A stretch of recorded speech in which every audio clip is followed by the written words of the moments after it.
to say I'm the boss? Come a little closer and lend me your ears. Don't worry, you keep yours while I keep mine. In each episode, we'll dig into the major stories, uncover the truth, and retrieve gems from Yada's blog. We'll discuss what's right, bark about what's wrong, wag our tails at the thrill of discovery, and take you on adventures through the exciting world we live in today. So, fasten your curiosity leash and get ready. Right then, coming to you with another episode of the Yada's Vlog on a Blog. Tomorrow's news, disseminated today. Let's dive in. All right. Well, I'm just a little bit trepid here with the Wookiees introduction sort of rattling around, and at least in my ears as it was being played. Hopefully it was all okay as we do our live stream today. We have the infamous Roger with us. How are you, Roger? Very well, thank you. Very well. Good. You got big shoes to fill. Captain Kirk was pretty spectacular yesterday. Big shoes, yeah. Yeah, it was quite a program. But speaking of big shoes, or at least big ears, or big ego, or big mouth, or big tie, or big something, big belly, I don't know. Take your pick. It's a big tie, isn't it? It is a big tie, and it is a big belly, and it is a really, really big mouth. Trump actually said at the close of the G7 meeting, with all of the heads of state there, I'm the boss. What kind of an arrogant a-hole does that kind of thing? Yeah. Well, you know, he kind of is the Godfather, or at least he thinks he does. Look at what he's got going on. He's got protection rackets going on, shakedown rackets. Yeah. He's got his own. He does. He meets all the Godfather stuff there. Yeah, he is the. Yeah, he's the Godfather, not in the sense of God, but in the sense of the mafia. It's mafia. He is the head of a criminal enterprise. Yep. And so, I'm the boss fits the criminal enterprise. All right, sir. What do we have? We'll just keep on plowing through this. It's a big day for news, and looking forward to reporting it to you. Here is the arrogance of Israel. If Israel is forced to stand on its own, I don't know what the if there is. Why would you put an if? You've been played. You've been played. You were. I can't even say pushed into a corner, because you painted yourself into that corner, and Iran absolutely destroyed you in a surrender agreement for a war that you started. Pretty astounding that could happen to Israel, but that is exactly what happened to Israel. So you need to know. There's no if here, and there's no question that you are now forced to stand on your own. And oh, by the way, in today's world, that is impossible. Cannot be done. And you rely on American weapons and American support in the UN and among other nations, and you have now lost it. You need to think that through. So there is no standing on your own.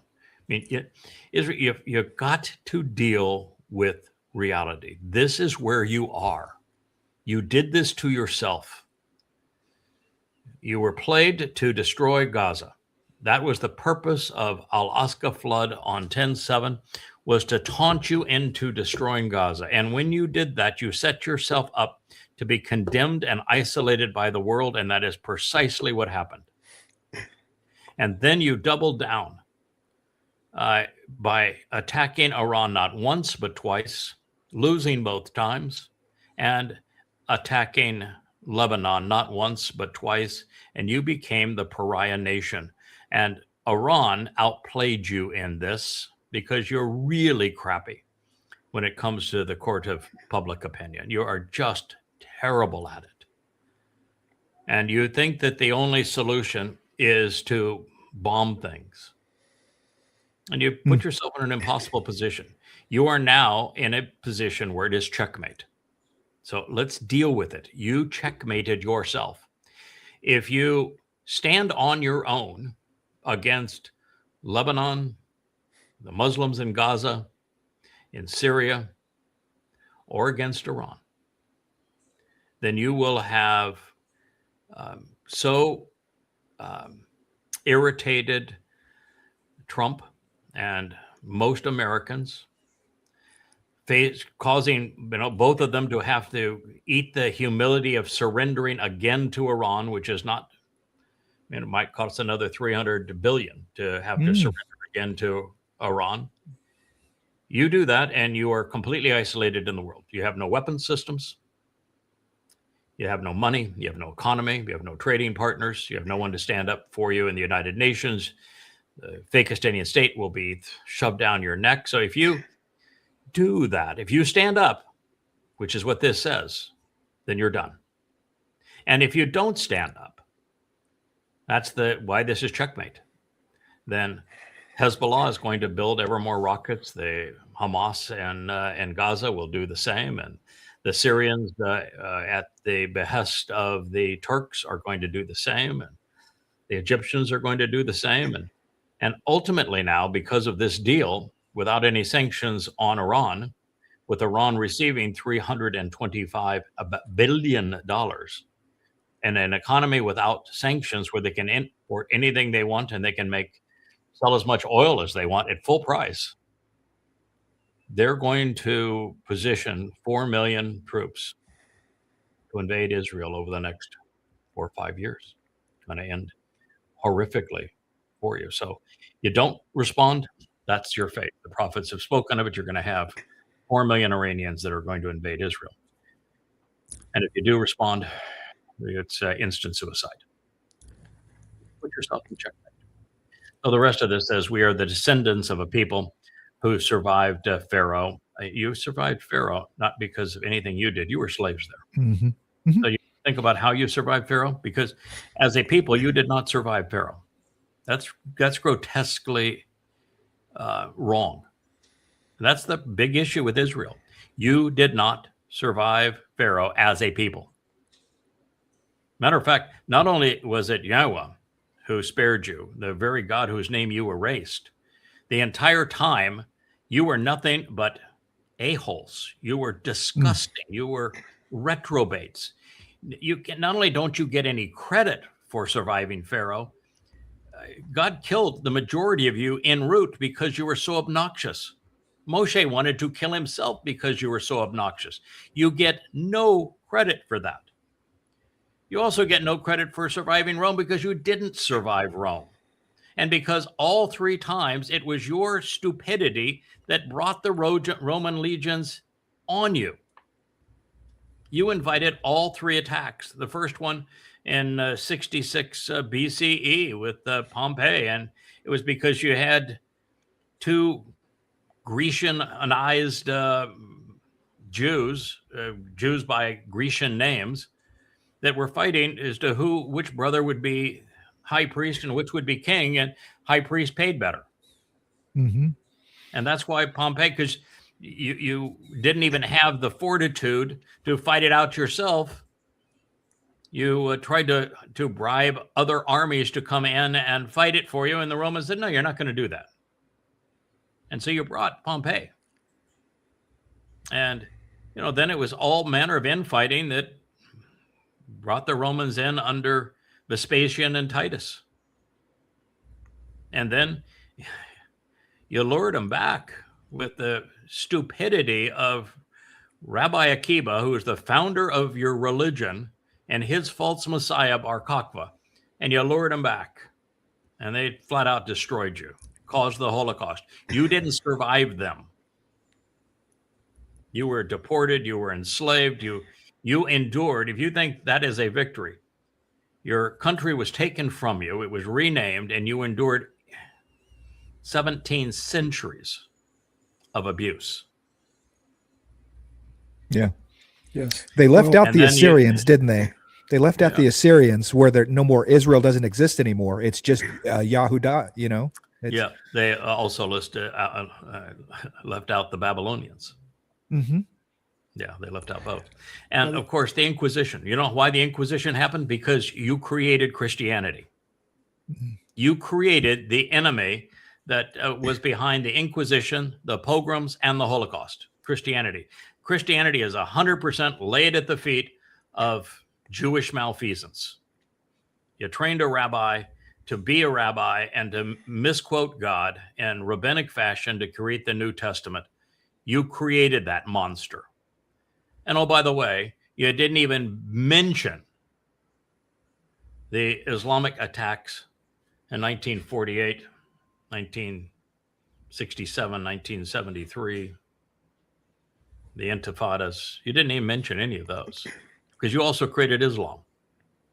You created your own enemy. Islam's Quran is an amalgamation of Talmud recitals that were sold to Muhammad. Why don't you mention that? And then so you say the ones who threaten us today will be one day a chapter in history. Only if Yahweh chooses to be involved and you erased him from your lives. You're not even Yehud anymore. You call yourself Jews. You erased Yahweh's name from your lives. And you'll only it's a tiny, tiny remnant. And the few thousands of people are going to still be in Israel when this is all done. So your arrogance is going to be your undoing, Israel. And you better start listening. You either return to Yahweh. And at this point, the only way you're going to return to Yahweh is to go to yadayah.com and read the books that I have posted there, or listen to these vlogs. They're all free. I'm not asking anything of you. But your being there will depend entirely on your willingness to do that. Well, you see the mindset all the way back at Korah when they walked away from Yahweh, not only willingly with free will, but with prejudice. Yes, and the whole thing was with prejudice. They brought them through. Then they had no protection at all going through all this period of time, and then rabbinical Judaism comes along and just puts the shackles right on them for sure. For sure. But that mistake there at Korah started the dominoes to fall. Correct. Yeah, it was just a whole series of horrendous messes. That's why it's so odd that Jews would claim that they're students of the Torah, because if you're a student of the Torah, you're going to be anti-religious. If you're reading it thoughtfully, processing the material in it, you're going to be apolitical and overwhelmingly anti-religious. And you're going to realize that the words, thoughts, and opinions of Jews don't mean anything. They're just nothing but irritation to God. And that your only hope is to strip your conscience of all things religious and political and return to God based upon the text that he actually conveyed to us. And it is the antithesis of your Talmud.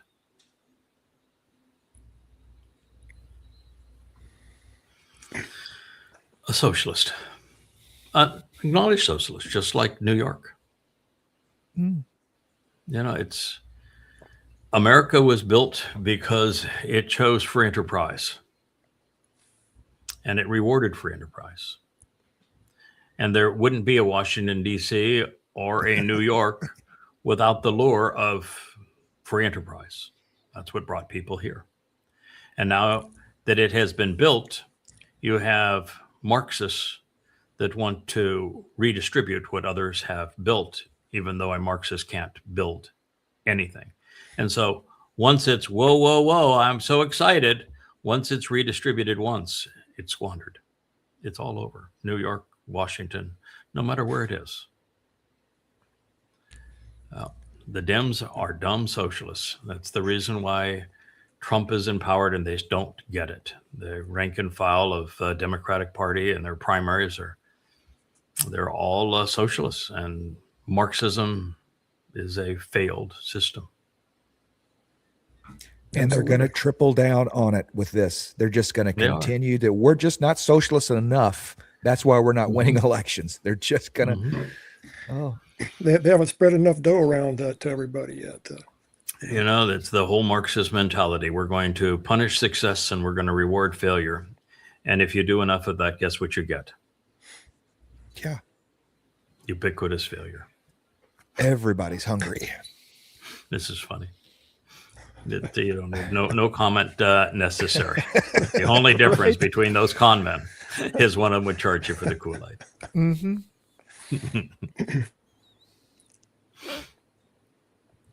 Look at that. Look at the slime pit of the reflecting pool, and look at what happened to the White House. Mhm. Oh my God, we're turning Washington D.C. into Gaza. Oh, what a travesty! I spent many years dealing with algae, and I can tell you, Mhm. I could have a crew out there in 24 hours or less get that thing sparkling clean, or it would stay clean. And I don't know Really? what they're doing wrong, but it's a simple fix. Just takes manpower Well, okay. and some You know, chlorine. yeah, well, chlorine. Yeah, that my fix for algae has always been either bromine or chlorine, and both of them seem to work pretty well. But if you go light on your bromine and chlorine, particularly when you're in the tropics with the high heat that we have here, particularly if you have a bottom of something that is that draws heat as opposed to reflects heat, man, it turns nasty in a heartbeat. But this dum-dum, everybody on Earth that has any experience could tell you that you take a pool like this that doesn't have circulating water and doesn't have a chlorinating system, and you paint the bottom of it a dark color, that is what you're going to get. A swamp. A swamp. Put the alligators in. The alligators don't Yeah. like the bromine, though, very much, or the chlorine. So it's just No. you pump lots of chlorine. Now, one of the problems of course, putting a lot of chlorine at this stage is that there is so much algae there. All that algae is going to die, and it's going to go to the bottom, and there is no circulation for this reflecting pool. No filter. You'd have to drain the pool and pump it out, sweep it out. Yeah, Close it yeah, down. you'd have They yeah. converted that Right. to river water a long time ago. I think they're still pumping river water into this pool. Yeah. The only thing you could do at this point is to completely drain it, kill the algae, and then chlorinate it going forward. One of the aspects that algae has is if the cement bottom, I'm assuming it's cement, if the cement bottom isn't sealed, there's pores in cement. And the roots of the algae will get down in those pores. You can bleach it all you want. Within just a few hours, it's going to start to come back on its own. You got to get it out of the pores, which really takes a little more effort to do. Okay. We have an expert. You know, yeah, I think the bid for that was like 20 billion. Would you accept a billion to fix it? Be cheap. You could come in with a stellar underbid and make some serious cash. Yes. I tell you You what. could, yeah. I don't want to get into the swamp. But the thing is, you wouldn't even need your hard hat. I don't think it's ever more than like 3 feet deep, so you wouldn't even need your hard hat. Imagine that we have fallen so far in our valuation of companies that failure is rewarded. Losing money is now highly valued. You have a company and SpaceX that is comprised of 3 things that have done nothing but lose money and will always lose money and have no chance of ever making money. When you're in a position where your main business on SpaceX is delivering satellites into orbit, and you have a 95% market share on delivering satellites, and you're losing money with a 95% market share, then you are really in trouble because your market share can never go up. And that means that the price that the customers are willing to pay isn't going to go up. You already have the advantage of monopoly. If you have the advantage of monopoly and you can't make that a slot machine, you're in really serious trouble.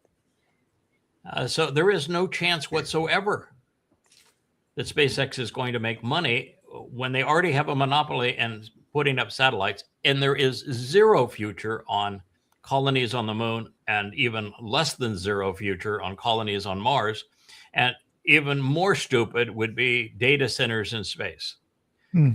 So it got nothing, and there is no way to make money on AI, and he's a nobody in the AI area. So SpaceX is going to crumble like Tesla is going to crumble, and this guy's going to go from being a trillionaire to a soup kitchen. Yeah.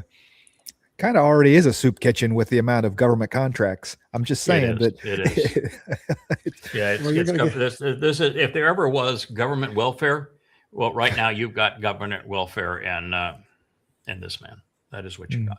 Yeah. Wow.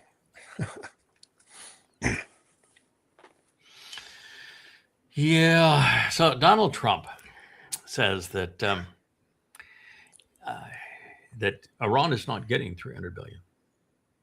Now, I read the agreement yesterday on the 300 billion, and we're going to read the final version of it today because we have absolute affirmation of what the final version is because it has his initials and signature on it.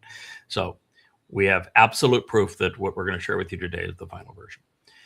And it says that Iran gets 300 billion and the United States is responsible for it. And it is to rebuild Iran. So there's only two options here, and you can pick whichever one you want. Either Trump is lied when he created the agreement, that he created an agreement with a country that has a known lie in it, that he did not intend to honor that which he had written and signed. That's not good. Or he's lying about having written it and signed it. Are his lips moving? Yes. And those are your only options. I mean, those are your only options. It's written in the agreement. So he is lying about the fact that it's not in the agreement. And if he intended to not honor the agreement, then he lied in the agreement, so that Iran is dealing with somebody who would deliberately lie in the agreement that they have written. And by the way, he has already violated his own agreement. We'll talk about that at the first paragraph of his agreement. The agreement pledges that neither party will threaten violence on the other. Do you know how many times already he said, if I don't like the final agreement, we'll go back to bombing them again? 4. Right. So he has violated his own agreement 4 times. Ink's not even wet. Ink's not dry. You mean? Yeah, dry. Yeah. He'll read it. Deception is one of his traits. And it is one it's of one Satan's thing traits. for him to try to say that this is the option for the United States to invest 300 billion, right? Because I've heard that bandied about. I've heard him say that this is, we can invest 300 billion into Iran, and even that's the confabulation of no. This is you give them money and go away. I mean, there's no investing in Iran. You're not getting any return. What the deal basically has is Iran is making a very, very minor, if non-concession, on 2 points. One is that it's continuing to reassert that it's not going to build a nuclear bomb. They've been asserting that now for 20 years. So they're continuing to assert they won't build a nuclear bomb. And they're saying that they will open the Strait of Hormuz, but on a bunch of conditions, and that for 30 days, the Strait of Hormuz will be toll-free. But the price to get those two things is $325 billion and the removal of all sanctions, which is worth far more than the $325 billion. In other words, Trump bribed them big to give two things that he already had before the war. Yeah. That's really stupid. Yes, that is Pretty really stupid. dumb. Yeah. So you look at this picture. It's Gaza. What do you see? I know what I see, but I'd like to ask you, what do you see? Tent city. Oh, there's not even tent city. I mean, it's just piles of rubble. There's people there, but it's piles of rubble. There is nothing. The streets are even gone. The streets are a running sewer. And there are dilapidated tents that, by the way, wouldn't even shed water, most of these. Mm-hmm. Plant roof, yeah. Yeah, pieced together amongst rubble as far as the eye can see. You're seeing exactly what Yahya Sinwar wanted. You are. That is what you're seeing. You're seeing what Sinwar wanted. Yeah. This is exactly the image of the world. If you're looking at this image, what you should see is Israel bombed people who could not defend themselves into oblivion. Now, were they angered into doing it? Absolutely. The Muslims from Gaza were savages. Do I have any compassion for the people that were bombed into oblivion? No, because they not only brought this on themselves, they celebrated it. They celebrated torturing, abducting, mass murdering Jewish women, children. It was horrendous. But I also recognized, even before it happened, that if Israel did this thing, they would destroy their standing in the world. And they did this thing, and that's what that picture says, is that Israel is belligerent, that Israel is deadly, that Israel is a pariah, that Israel can't survive or the world can't survive with Israel, that this is Israel's solution. That's what it says. And it's tragic. They'd be better off in the desert because at least it would be flat and clean. No, but that's not their purpose. What's the purpose of the Muslims in Gaza? The purpose of the Muslims in Gaza is to be a threat to Israel. Mm-hmm. They're only a threat to Israel if they put their tents and their sewer in the midst of their roads and their tents in the midst of the rubble. That way they are the thorn in Israel's side that Muslims wanted. The purpose of doing 10/7, Alaska flood, was for that exact purpose. And so they can't leave and go into the desert. But of course, this, by the same token, the world's got to accept the reality that Israel did not remove Hamas, and that there is no way to go into Gaza. Even if Hamas was gone, you could not restore what we're looking at here. That is not restorable. There's not even enough room in Gaza to take all of this with the bulldozers they would need to bury it. And Israel is never going to allow another bulldozer in there, considering what the bulldozers did to their fence. So there's not going to be the allowance of those bulldozers, and there aren't enough bulldozers and trucks and enough space to dump all of this. So yeah, the only answer was to put them into the Sinai. But the problem of putting them into Sinai, then there is no control over their weaponry and support, and they're going to flood over the border of Israel far better armed and in far greater numbers than would otherwise be the case. So when Israel did this, they put themselves in a terrible position, because now they're responsible for the feeding and care of people whose religion is devoted to annihilating them. Imagine that. You put yourself in a position that you must feed and care for and provide water and electricity for those who are devoted to killing you. And you're going to be condemned for doing that. All the while you're condemned for destroying Gaza. And this isn't salvageable. It will never be salvageable. In fact, what Yahweh says, 7 years from now, I'm going to turn it into goat pastures. But even then, it's going to take some work. Yeah, because remediation alone, I mean, you know what it takes on a project like these. Buildings aren't brand new. They're built with leaded materials, all the stuff that people would consider, the plastics that are in furniture, everything that was in those buildings is now, dust. Toxic. I mean, I don't even know that you can remediate it. You can't. No, there's no way to remediate this. I mean, and Gaza is just destroyed. There is literally no way to remediate this. That's why his peace council has accomplished nothing, because it can't be solved.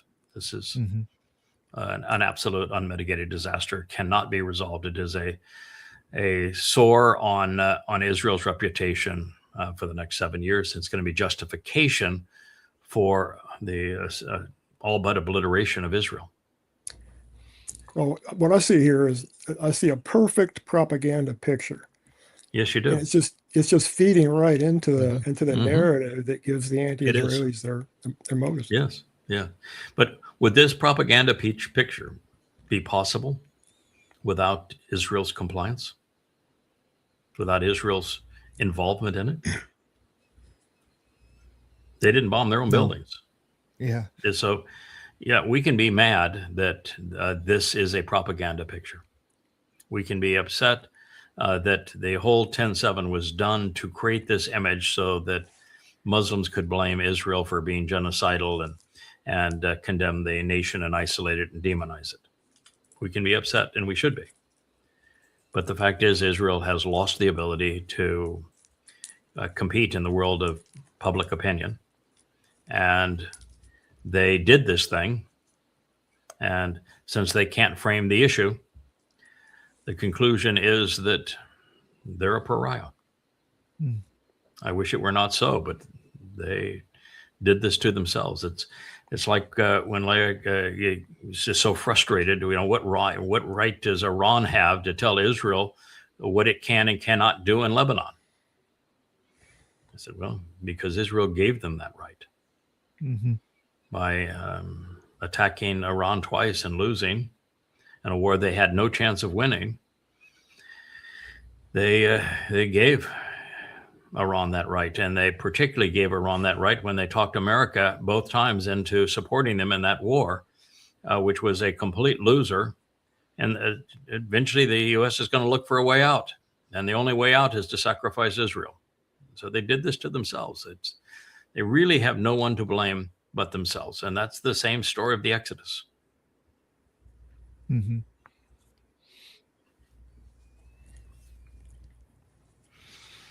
Boy, eyeliner boy. I wonder if he's also doing lipstick. I don't think we go to the same makeup A little artist lip- for these Lip programs. gloss, maybe. Yeah, maybe Lip a little lip gloss. gloss. Yeah. It's of course, this is a pretty close up on me here. You're pretty close up there too, Roger. And I do have an extensive wardrobe and makeup session for these shows. I will quite often go to the sink, and I'll put some water in my hands and push the hair back so that it's not in my face, and that's the makeup part of it. And then I'll go wardrobe. I'll go into the closet and say, I don't think I wore that shirt yesterday. How about that one? That doesn't smell bad or anything. I'll put that one on. That's we have Rich. It's at least a 20-second wardrobe and makeup for these programs. I have been known to actually splash water in my face because we have the Sahara dust and it gets the sand out of your eyes. So yeah, sometimes we go way overboard on the makeup and wardrobe. But he's a pretty boy, man. He is eyeliner. He's lip gloss. He tries hard. Yes, and, I wouldn't call him a pretty boy, but he tries hard. Yeah, he tries hard. I don't mean pretty boy as a compliment. So he's all upset, and his deal is he wants to appeal to the Twistians, but what he doesn't recognize is that Twistian MAGAs are not enough to get somebody elected, pal. And he says, if you believe that Jesus is the Son of God and he rose from the dead on the third day, it was a dead God. Imagine that. And a person named the Son of God who isn't named in any of the 1,000 years of prophecy. God has 1,000 years of prophecy. There was some 40 prophets. The standard publishing is about 1,500 pages of material. And Jesus isn't mentioned once. And you want to say he is the Son of God. And that he was killed by men. And that his great proof is he pulled off the Egyptian stunt. He rose from the dead in a physical body. Imagine that.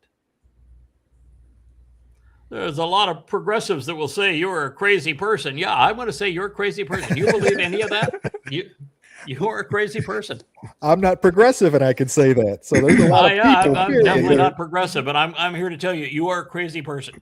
If you believe the lies that underlie Christianity, which is just literally one pile of demonic lies after another, you're a crazy person. You're stupid. You're either ignorant or you're irrational, or both. We're both. Yeah. It's enough to get you kicked off a jury. It's enough to get you kicked off a jury. That the question asked that way, you're incapable of understanding reason, and so you can't Right. be a juror in this trial. Yeah, Right. That's how I get kicked off of one. That You was did? my strategy. Yeah. Yeah. Yeah, I was only unable to get out of jury duty once, and I actually had to show up for the jury room, and they asked me like two questions, and they say, you won't work and go home." So it probably, I'm 71 years old, and it's inconvenienced my life at least 5 minutes. Mm-hmm. Yeah, Right. not doing that. No. Actually, I don't think. I'm trying to think. I'm not sure. I think there's only one time that I've actually seen, no, twice that I've seen the inside of a courtroom. Mm-hmm. I have never was sued, and until I came to this island, and I was part of two lawsuits on this island. A lot of malfeasance when you get into the Caribbean. And I had a friend that represented me and settled both cases for more than I would have thought could have been achieved. Tremendous success, and with a minimal amount of effort in both cases. And other than that, the only times I've actually been in a courtroom is I tried to help a young man who later turned on me. And I showed up at his trial and was just horrified as to how bad the judge was. And I served as an expert witness in a case that just because it was a friend of mine that was bringing the case. They needed expert witness on airplanes. I know a lot about airplanes. And so that's it. Not much for courtrooms. I learned a long time ago that America does not have a justice system. Mm. We have a legal system, and that legal system does not care about right or wrong or fair.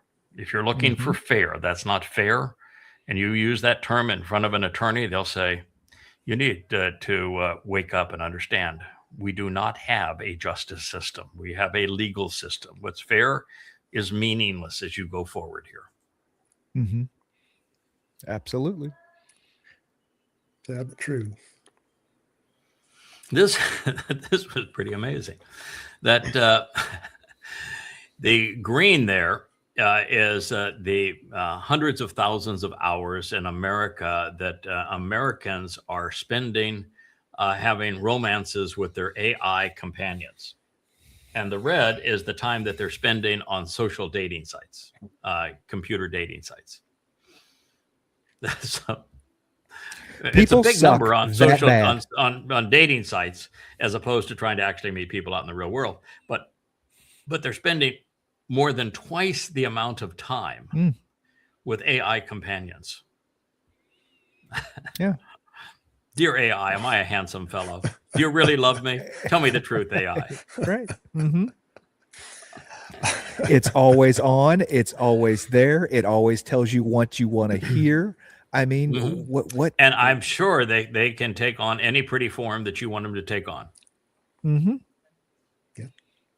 Well, I don't know about the What language Elon models, Musk but does. yeah. Pardon? That's Mhm. what Elon Musk does. Oh, it's what he does, He's yeah. so totally fascinated with his AI characters. Yeah, he is. Yeah, he is. He's lost in that imaginary world of. There's nobody in the real world that wants to deal with him, so he creates Mhm. artificial girls Wow. to play with him. But that's what this is. Pretty sad. Kind of reminds me of Blade Runner, where they made the little dolls to talk to. Yep. And yeah, Yeah, exactly. That's a great movie, by the way. One of Harrison Yeah. Ford's coming out films. He was spectacular in that. I think Sean, probably one of the top 50 movies of all time. Certainly, maybe even in the top 25. Very well crafted movie. Yeah. Sean Young's in that too, by the way. Just saying. yeah. The book is good too, but the book's not called Blade Runner. It's called "Do Androids Dream of Electric Sheep?" Mm-hmm. Is the name of the book that it was taken Wow. from, Mm-hmm. Wow. and it's a No, pretty no. good read too. Yeah, I bet so. I have not read the book. I've seen the movie, obviously, because I think it is a classic.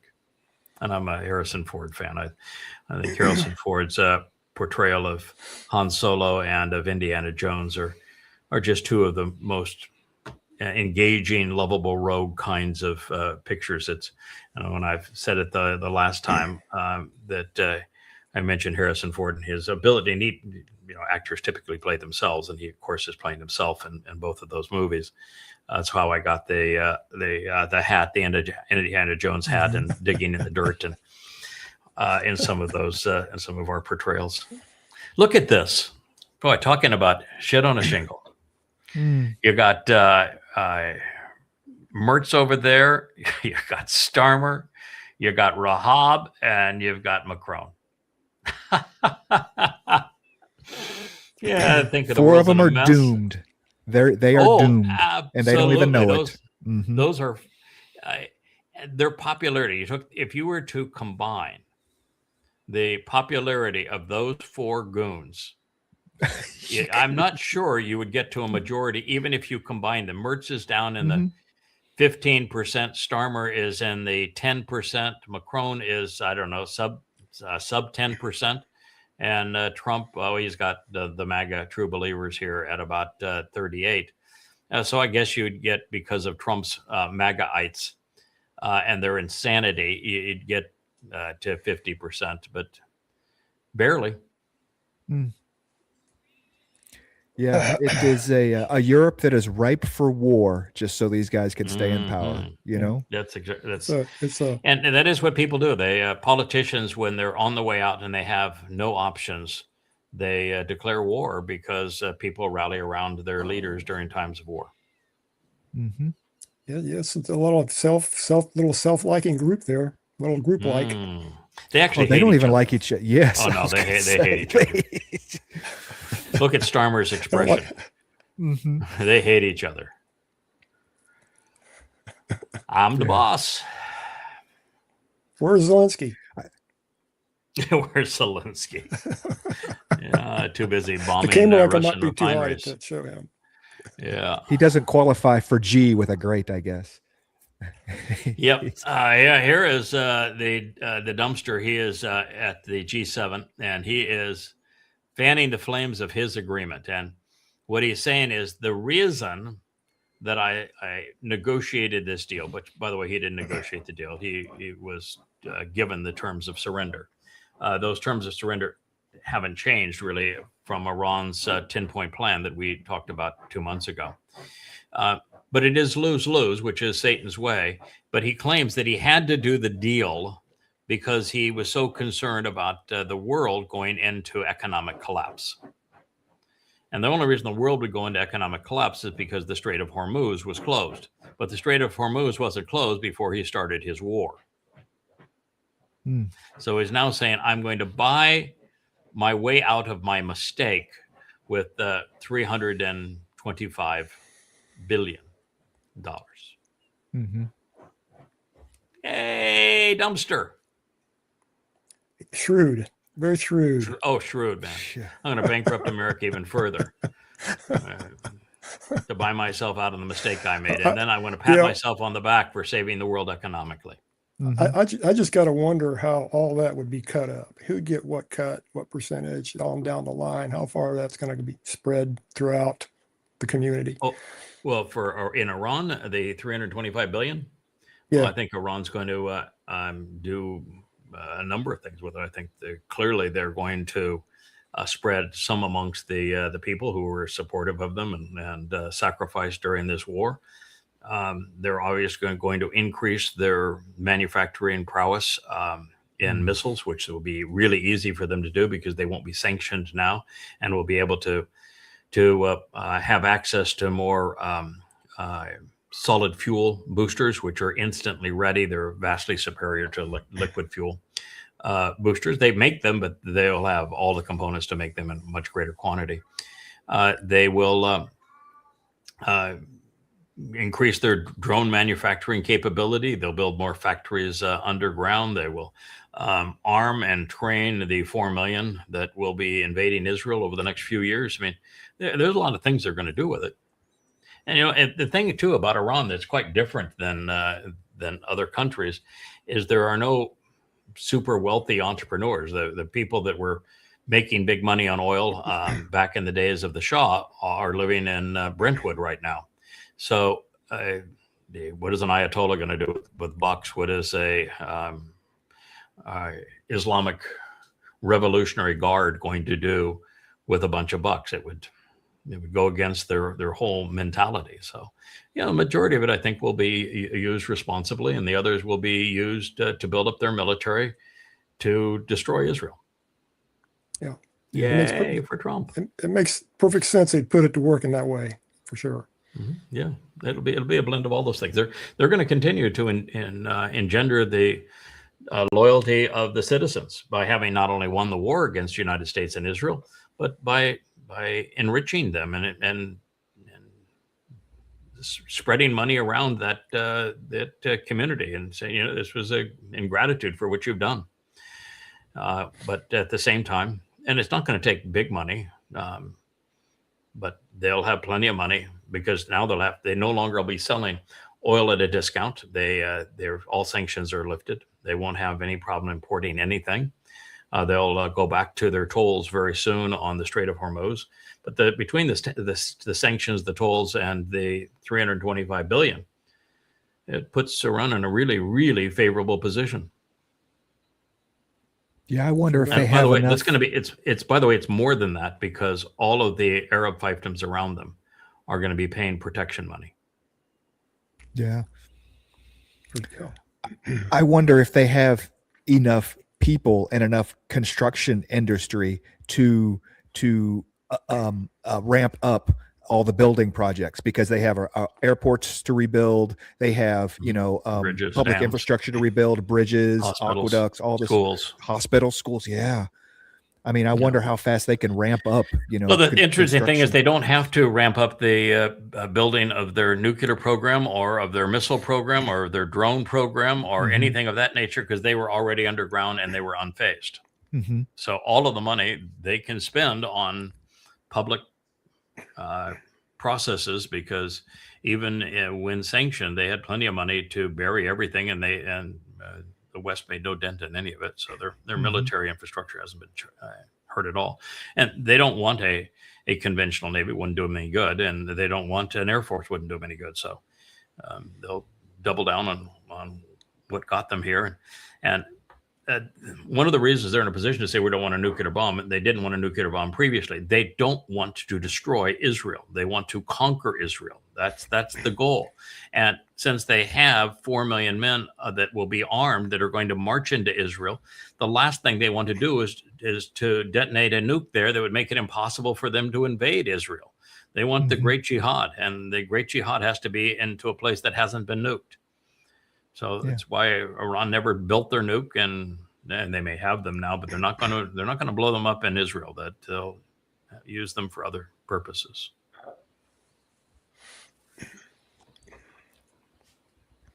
We were talking yesterday about how this deal was so one-sided and so grotesque that it reminded us of the Treaty of Versailles. Do you know where this document was signed? Versailles, yeah.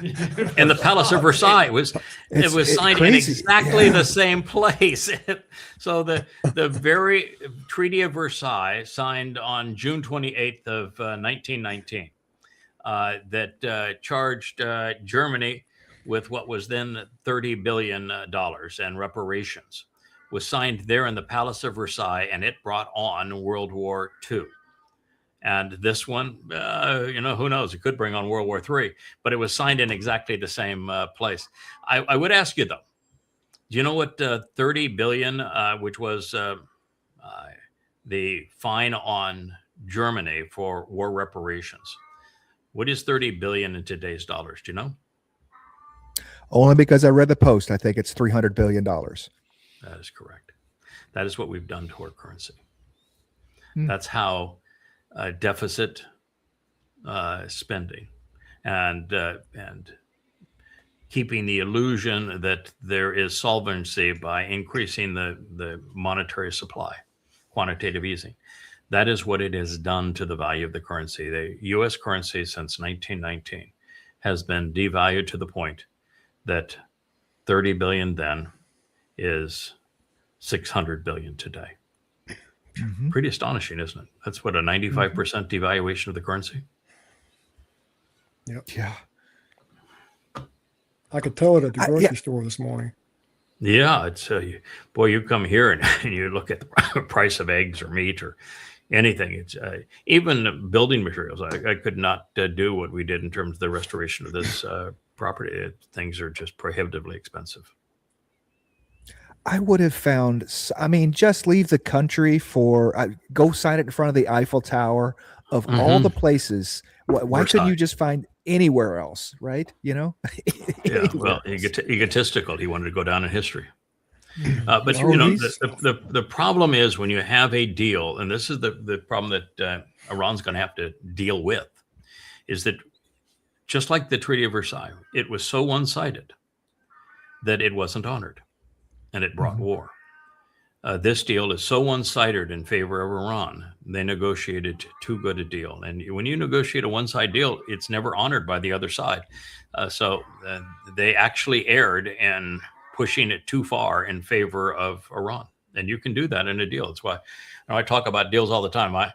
I know infinitely more than the dumpster here does, and all of my deals, I would talk about them. We'd find out, we'd always begin as to what do you need? What do you want? What do you have to offer? We'd all share that. We'd come up with a mutually beneficial deal that was great for everybody. We shake hands on it. And I said, just so that there's no misunderstanding, I'm going to write down, put in writing what we agreed to. And I want you to read it through and correct anything that you think that I have mistaken here. And now we'll have a written affirmation of what we agreed to do. And you never need a lawyer. You never need a formal contract because both parties are naturally prone to want to execute that deal as it was discussed. And I done thousands of them in my life like that. Mhm. And that's not what this deal is. This is a surrender by the United States. Wow.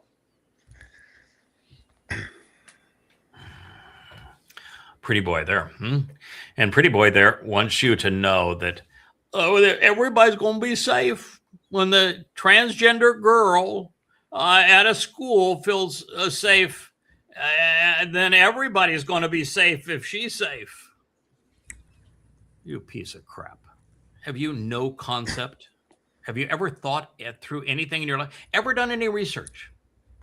Do you know what percentage of transgender children are depressed, clinically depressed? 90%. Mm-hmm. Do you know what percentage of transgender children attempt suicide? Over 60%. Wow. A transgender child is never safe. And it's idiots like you that put them in that position. They are never safe. And their greatest threat is themselves, because it is so depressing. And no cure for that depression. And that most of them end up taking their own lives. So think it through.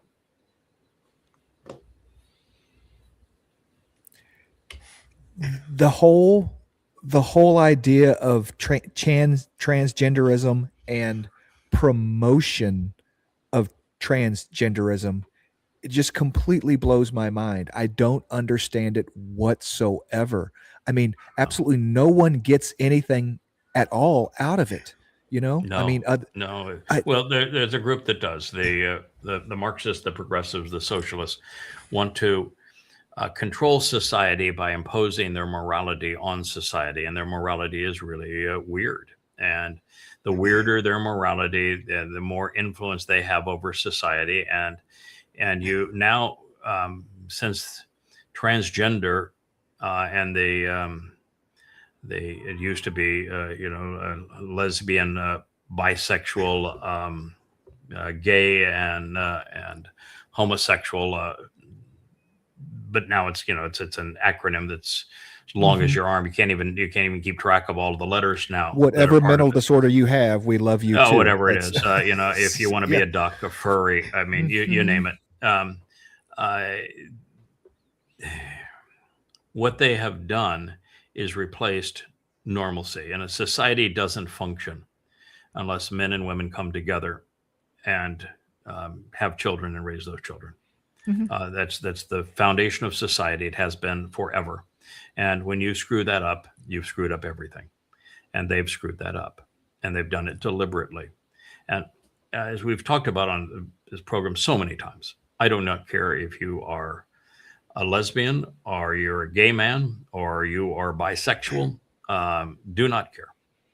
I do care if you're into bestiality. I do care if you're a pedophile. I do care if you're into incest. I do care if your thing is rape. And when you promote things like transgender that are so caustic to the victim, and you make them think that that's okay, that's tragic. It's just tragic. You're destroying lives. You're telling people they weren't okay the way they were. They have to be something that they're not. The only way they can be okay is to be something they're not. And I think it's just devastating. But again, I don't care if you're if you're gay or lesbian or bisexual. But I do care if you promote being gay, lesbian, or bisexual as not only normal but superior. It isn't normal. It isn't superior. It's inferior and it's abnormal. And it's okay to be abnormal. It's okay to make choices that are not in your interest. You have the freedom to do so. But do not promote them educationally in schools and in the media as if that was a good thing, pal. You're wrong. You're just dead wrong. These are not new things, okay? Homosexuality is not a new thing. We understand this, right? I mean, and it's even not even more prevalent, okay, now than it was in the past, okay? What is different now? I would agree with you. I think that I don't think either lesbian or gay men are more prevalent or less prevalent than they were in the past. I do think that bisexual women are probably a lot more prevalent. With the under 40s, it's probably 60% of women are bisexual under age 40. I think that is definitely a mechanism of today's world where men have become effeminate and women want everything, and we've kind of made a mess of our world. But hypocritically, I would say a woman thinking another woman is attractive and beautiful. I can't blame him for that, So I'm right with him on that. So a woman who is bisexual doesn't bother me at all. In fact, I say, yeah, okay, good for you. I would agree with you. Women are beautiful. I think a woman who is lesbian is their choice, but they're missing something that's really great in life.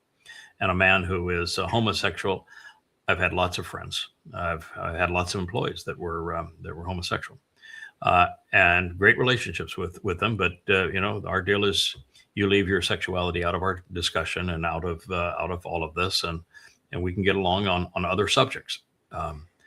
But to me, it does creep me out. I just think it's a really weird thing. So, but that's my choice to say it creeps me out, and their choice to say that's what they love, and we can still get along fine. Just don't my issue push it is on me and don't promote it on my I think it's children. criminal to promote. Exactly. I think it's criminal to promote it to children because I think that you have this age of majority idea in the United States and throughout most of the world where you can't go pick up a gun and go kill for your country at 18 years old. You can't drink. You can't consume alcohol legally in most places until you're 21 years old. But yet this idea that, this idea that you can make informed can't go on to decisions social media until you're 16 in most countries now. Well, yeah, exactly. So and yet these decisions can be made that affect your entire life, And it's because of the promotion, the propaganda in academia with the Marxists and in the media with the liberal Marxists. They're the ones who are promoting it, and it's a shame. It's unhealthy. Exactly. And I saw an article the other day. It was about the transgenderism in not women's, but girls' sports in schools. Yes. And how it's taking over. And there's actually been lawsuits and criminal cases filed for transgender boys raping non-transgender girls, in wrestling and other sports. It's just, and it's forcing the non-transgender girl to make decisions earlier in life that she shouldn't have to make. Correct. It's going to affect her downstream. Yeah. And listen, I'm a person who advocates free will.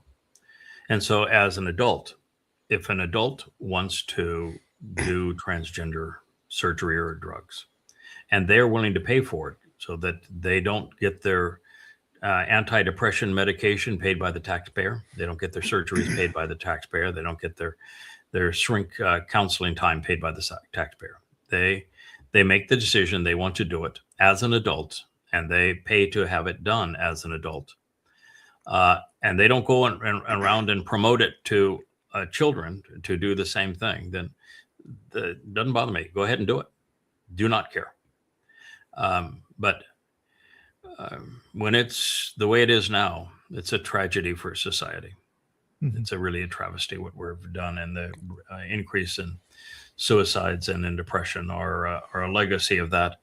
I don't know what the percentage is of transgender rape and sexual abuse versus non-transgender rape and sexual abuse. I don't know what the statistics are, so it's hard for me to comment on whether or not that's a part of the equation. But the suicide rates and the depression rates are public and very well known. It's one of the things, by the way, if you Google your or just go to any AI, they don't want to answer any questions regarding that. They're trained to skirt that issue. And so you actually have to find the research and review it, because the AIs won't give it to you.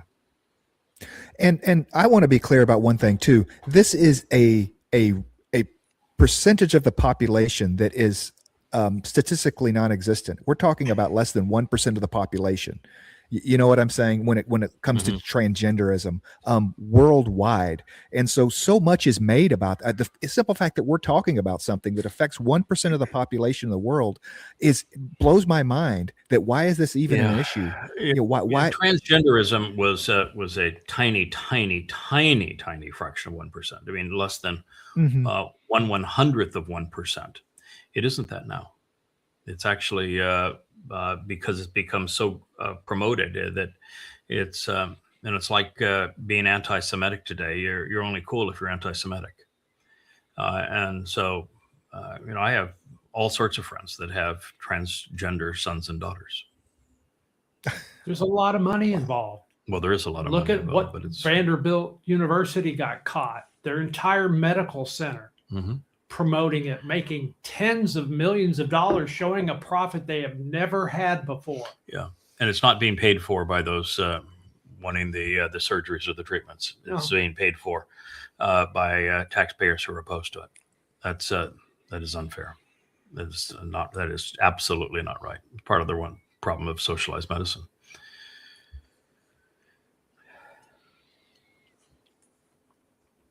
It's an interesting find. We've known of this find for some time because of the lead tablet that was found there that actually has the earliest impressions of the Paleo-Hebrew alphabet. That, in fact, I used it to update our Paleo-Hebrew alphabet. You can go to our website if you want to have access to it. It's Yada Torah as a font. It's free.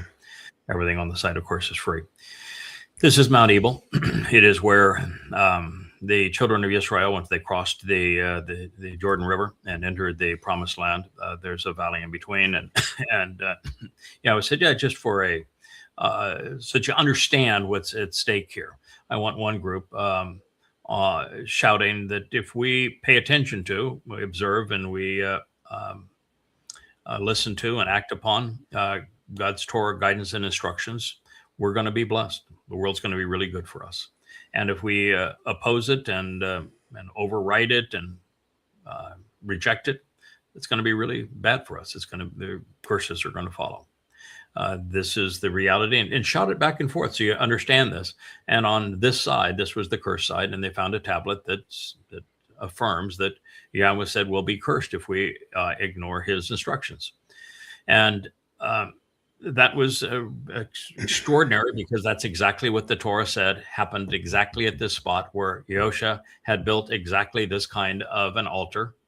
And so you have a written affirmation in Paleo Hebrew of precisely what the Torah said took place there, and the lead tablet is dated to 1400 BCE.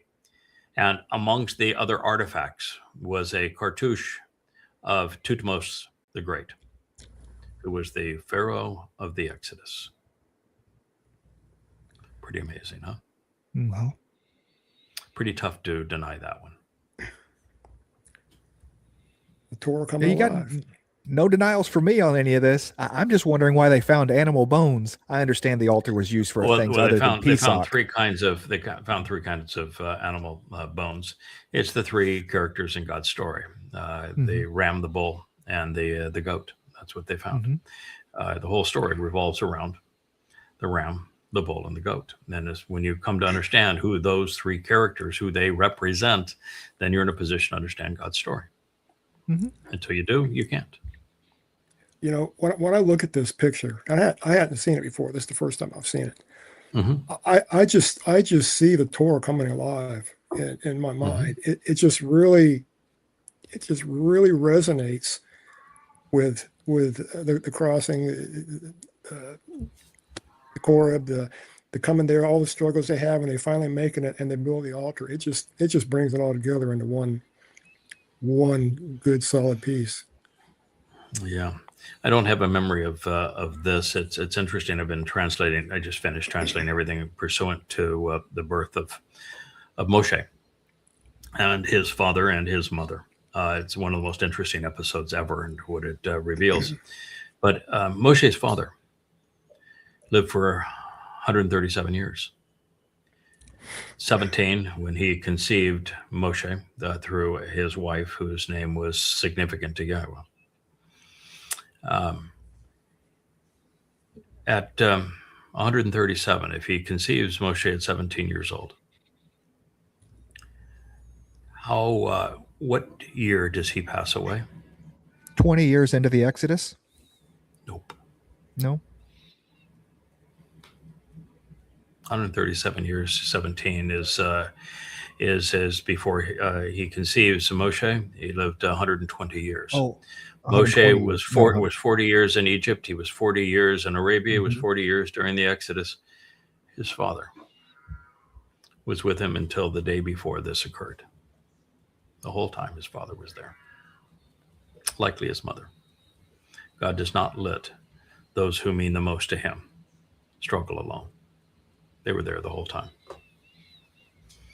I'm sure that 137 is just by coincidence. I'm sure it's also coincidence that Moshe was conceived to the day 600 years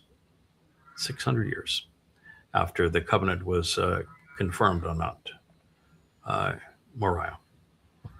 600 years. You ever wonder what happened and how the timing of 600 years? That's the conception of Moshe.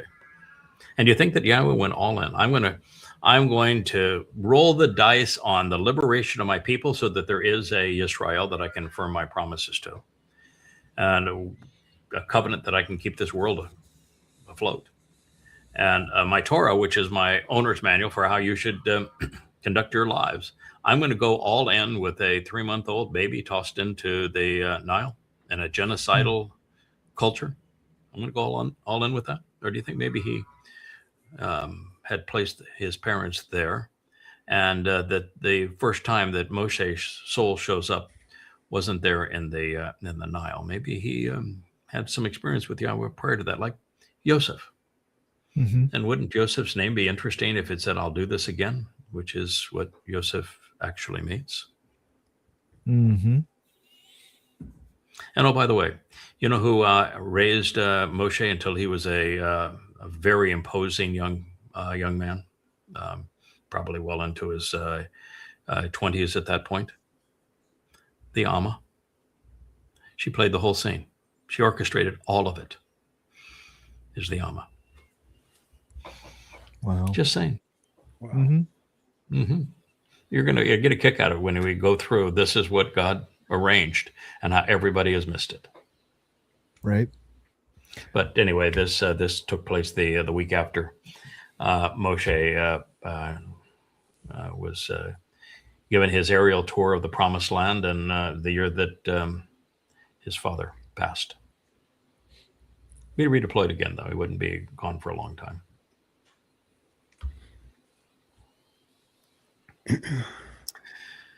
Purely satanic, purely evil, purely deployable. He's saying, this is not the final agreement. It's a memorandum of understanding. If I don't like it, I'll go back to shooting them again. I'll be dropping bombs on their head. If I don't like it, they have to behave, or I'll go right back to dropping bombs in the middle of their head. Sounds like a That threat. doesn't make you just want to vomit. I mean, I want to puke. That man is so disgusting. He's even looking red there in satanic glow. But a man who would write that kind of shit, and to realize that patriotic Twistian MAGAs elected and empowered this piece of shit, and applaud him. I mean, you wouldn't even think Satan would be that blunt, that reprehensible. And you've seen a lot of nasty stuff in the world. Can you imagine President of the United States? I'm going to go back to dropping bombs on their head. If I don't like it, if they don't behave, we'll go right back to dropping bombs right smack in the middle of their head. Do they not have a rhetoric course in Wharton School of Business? I mean, the guy talks like it. He talks like me. He speaks like me. So it's like I wouldn't mean you to that, but no, he speaks like the retard that is a deadbeat alcoholic. That's a multi-time felon. thug. It's just a thug. It's you would think that this is what a hitman for the mafia would sound like. Yeah. Wow. We'll go right back to dropping bombs right smack in the middle of their head. Yeah. Am I being too moral here to say I think this is reprehensible? That's the blabbering blabbers of someone that's possessed with narcissism to the max. Just a psychopath. Schizophrenia. I mean, only a all of psychopath them. could say that. You'd have to be a psychopath. psychopath and a narcissist and likely demon possessed, which he is all three, to make a statement like this. It's not something a sane person would do. No, there is no sane person has ever made a statement like that. Never in the human history. This is the rhetoric of a deeply disturbed, satanic psychopath and narcissist. And we're just getting warmed MAGA up. Christians, you elected him. You should just be absolutely embarrassed. Oh yeah, we're getting warmed up. He's going to be far worse as we go forward. Imagine that B-52 that crashed at Edwards Air Force Base. It had an 06 on board.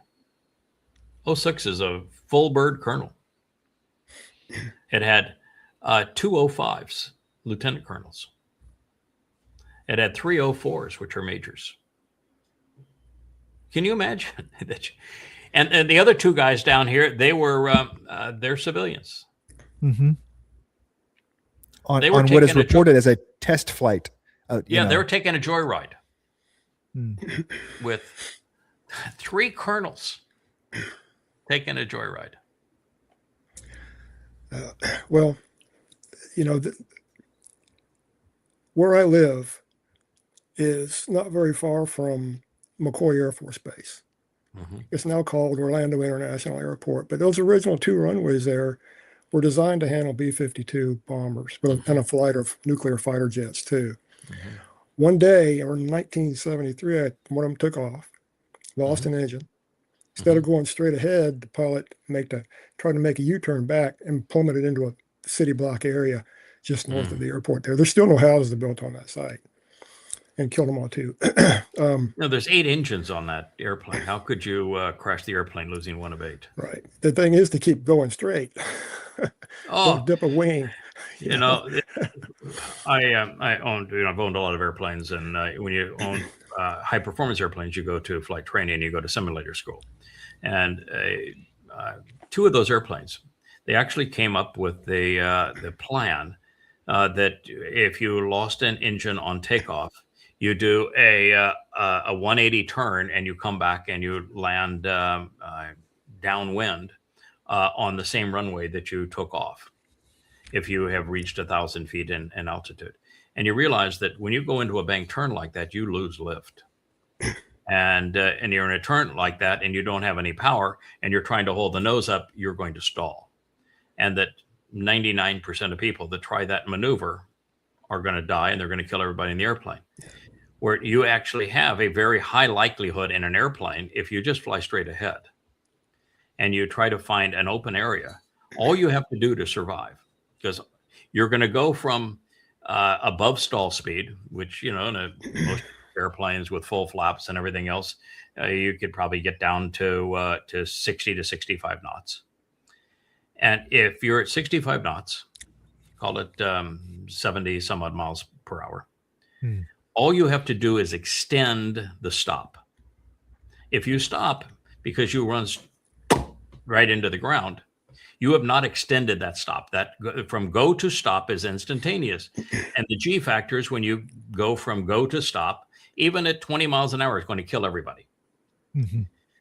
But if you slow the go to stop over 3 seconds, even 2 seconds, because you landed in a field, because you put it down on a street, because you stalled it into the tops of trees that slowed you're going to walk away. People are going to survive. The airplane's going to be all banged up. You might break a bone or two, but you're going to walk away. And they just need to teach people that if you've got a stalled engine, keep your wings level, keep the nose at an attitude that you don't stall the airplane, and put her down at a place where you go from go to stop over 2 or 3 seconds, and everybody will walk away. It's not that difficult.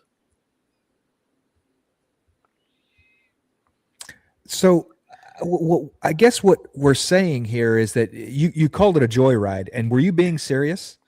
I mean, you think that there was a pilot that doesn't fly the B-52 every day and would be trained I'm for? not saying that. There were three majors in the airplane. The first guy, top right, and the first guy on the second row and the second guy on the left, they're all majors. Mm-hmm. And so it is quite possible that although it's odd to have 3 majors as the pilots and engineer, co-pilot, pilot, and engineer, you'd usually have somebody of a higher rank in the left seat, a little lower rank in the right seat, and then lower rank again as the engineer. You'd expect to have a lieutenant in there for certain. So I've every reason to think that those 3 guys were responsible for flying the airplane, and that the 3 colonels were not, unless one of those colonels decided, because I outrank you and at one time I was a pilot, I'm going to, I want to sit in the left seat. I want to fly the bird. And so it is very possible that one of those colonels was sitting in the left seat. It's even possible the other one was in the right seat. It's very possible that one of them took the flight controls and they weren't up to speed on flying those airplanes. And, you're dealing with a jet airplane, even a turboprop airplane. You have to fly it every week to be current in that airplane. And you got to fly it in all manner of difficult situations. And you got to go to simulator school so you know how to handle emergencies, so that you're in emergencies, you have a muscle reaction. You know exactly what you're going to do. Mm-hmm. And if you're flying an airplane all the time, it's one of the great life lessons, because an airplane tells you a lot about how to live your life if you're doing things that are important. When I fly an airplane, I am anywhere from 15 minutes to an hour in front of where that airplane is. I am never in that airplane in the moment, ever. You're always out way ahead of the airplane, so that you know what's going to happen, what could possibly happen, and you're always going through scenarios. If this happens, then I do this. If this happens, I do that. And so like taking off, you're only going to be a matter of from seconds to minutes ahead of the airplane. Landing, you're going to be, depending on the type of airplane and where you're going to be anywhere from minimum of 15 minutes, but typically an hour out in front of the airplane. And you practice that over and over again. It is a discipline that you learn to imagine. And if you're going through life, whether I'm writing a book or I'm doing these shows, I'm always out in front of where we are. I'm thinking, where are we going next? And what are we going to convey when we get there? Because if you get in the moment, you've lost all initiative. You've lost control over the situation. You get very easy to play when you get caught up in the moment. That's what Israel didn't do as it relates to its war with Gaza and its war with Iran and in Lebanon, is they got caught up in the moment as opposed to being ahead. Consequence is such an important thing, and an unintended consequence is something you need to be able to deal with. And that's my whole life in business and in as a yacht captain and airplane captain. I'm not the quality of the diver that you are, but I'm a certified diver. You're always out in front of where you are. And you've always rehearsed every emergency before it occurs. So you know what you're going to do, and you're going through all of the potential things that can go wrong. And you're even playing the things that go right. I remember in business, the reason I succeeded is that I had practice conversations on the way to a meeting. I would bring up in my mind everything that the potential customer would have to say that was contrary to what I wanted to accomplish.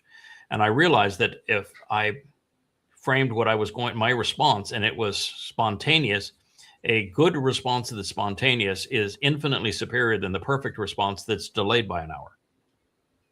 So that's what we did. Yeah. And obviously that did not happen here, and it doesn't happen much in life anymore. People are behind the curve. Israel's been behind the curve. It's why they're so vulnerable now. America's behind the curve. That's why it's so vulnerable now. Big time. So you don't like long walks on the beach then, right? No, and they're not going to spend time in the prophets, because the prophets are a historic clue manual as to what's going to happen in the future. And if you know what's going to happen in the future, then you're prepared for it before it occurs. And so you're living through the prophets in advance of where you are. Like we say, this is tomorrow's newspaper delivered today. I know where we're going, and I can tell you where we're going and how you can prepare yourself for it. And one of the things that's just critical is don't live your life in the moment. Be ahead of where you are. Good advice.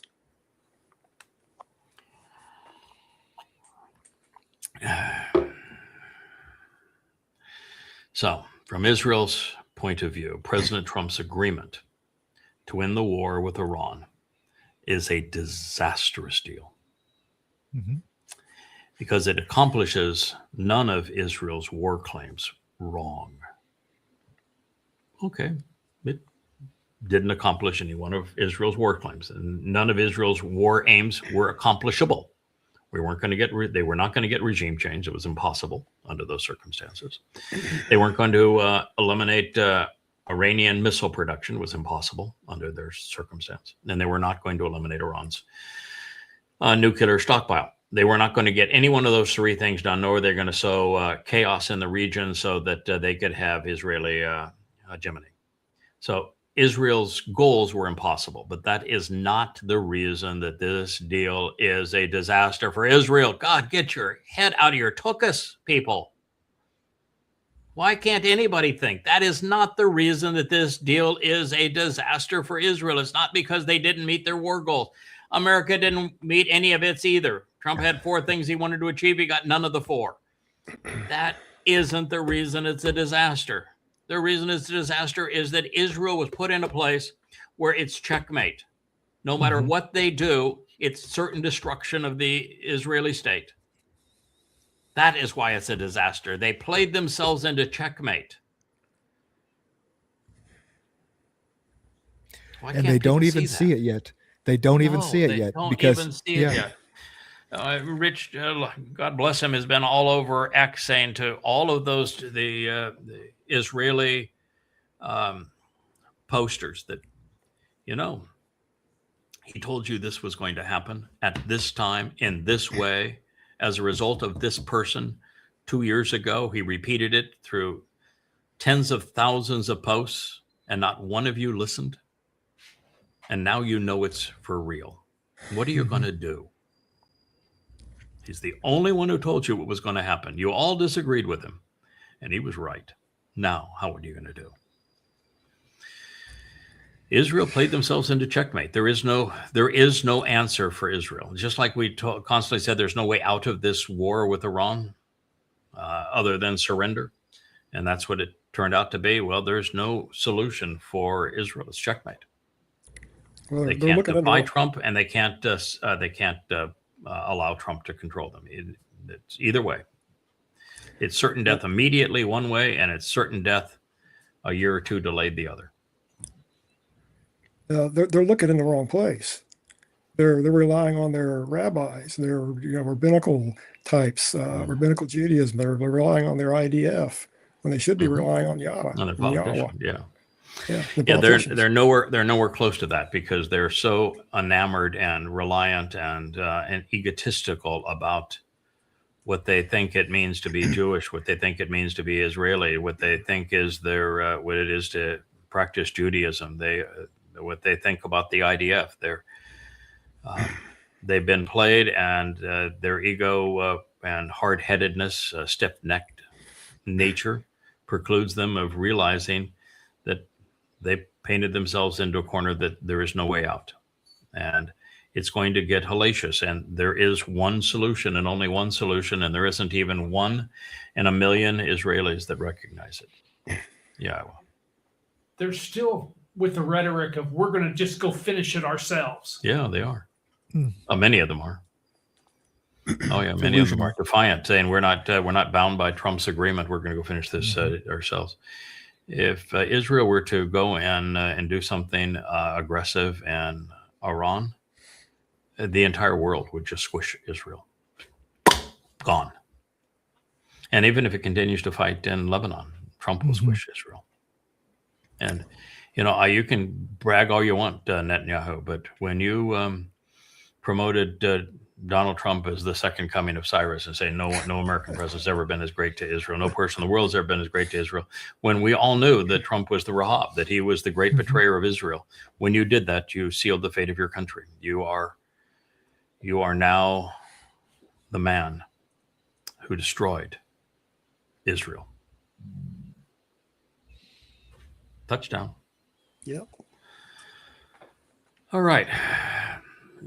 We're going to go over this, but we showed this in the next two. You see what that is? That is a picture that was taken by the head of the Iranian parliament. He took a picture of each of the 3 pages of the signed memorandum of understanding. This happens to be page 2 of it. This is page 1 of it. You see over here in the corner, you've got a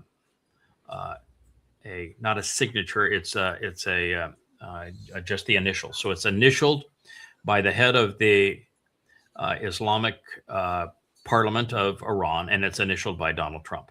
So on page 1 and page 2, and that's very common in legal documents. You're asked to initial each page, so that page itself is memorialized. So in a legal document, you see both parties, the head of the Iranian parliament and POTUS of the United States, both of them have initialed page 1 and page 2. This happens to be page 1. We just showed you page 2.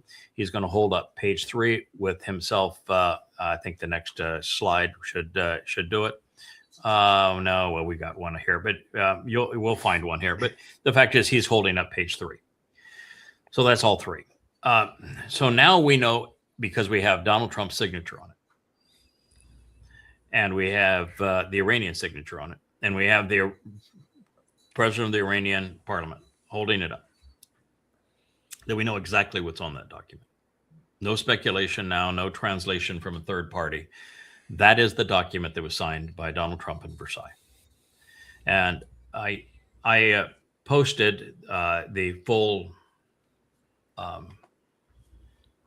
disclosure of that on the chat pages of yadayah.com. And on one of those versions, I posted one where I highlighted the difference. I went to the one that Saudi Arabia released yesterday, and then to the one that was actually signed.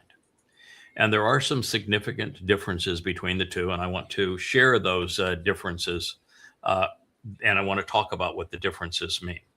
The yellow here that's a difference.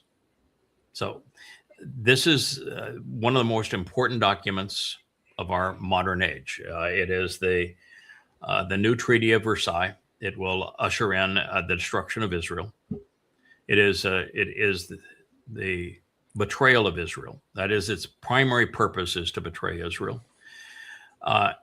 And so it's important to know exactly what's on that document.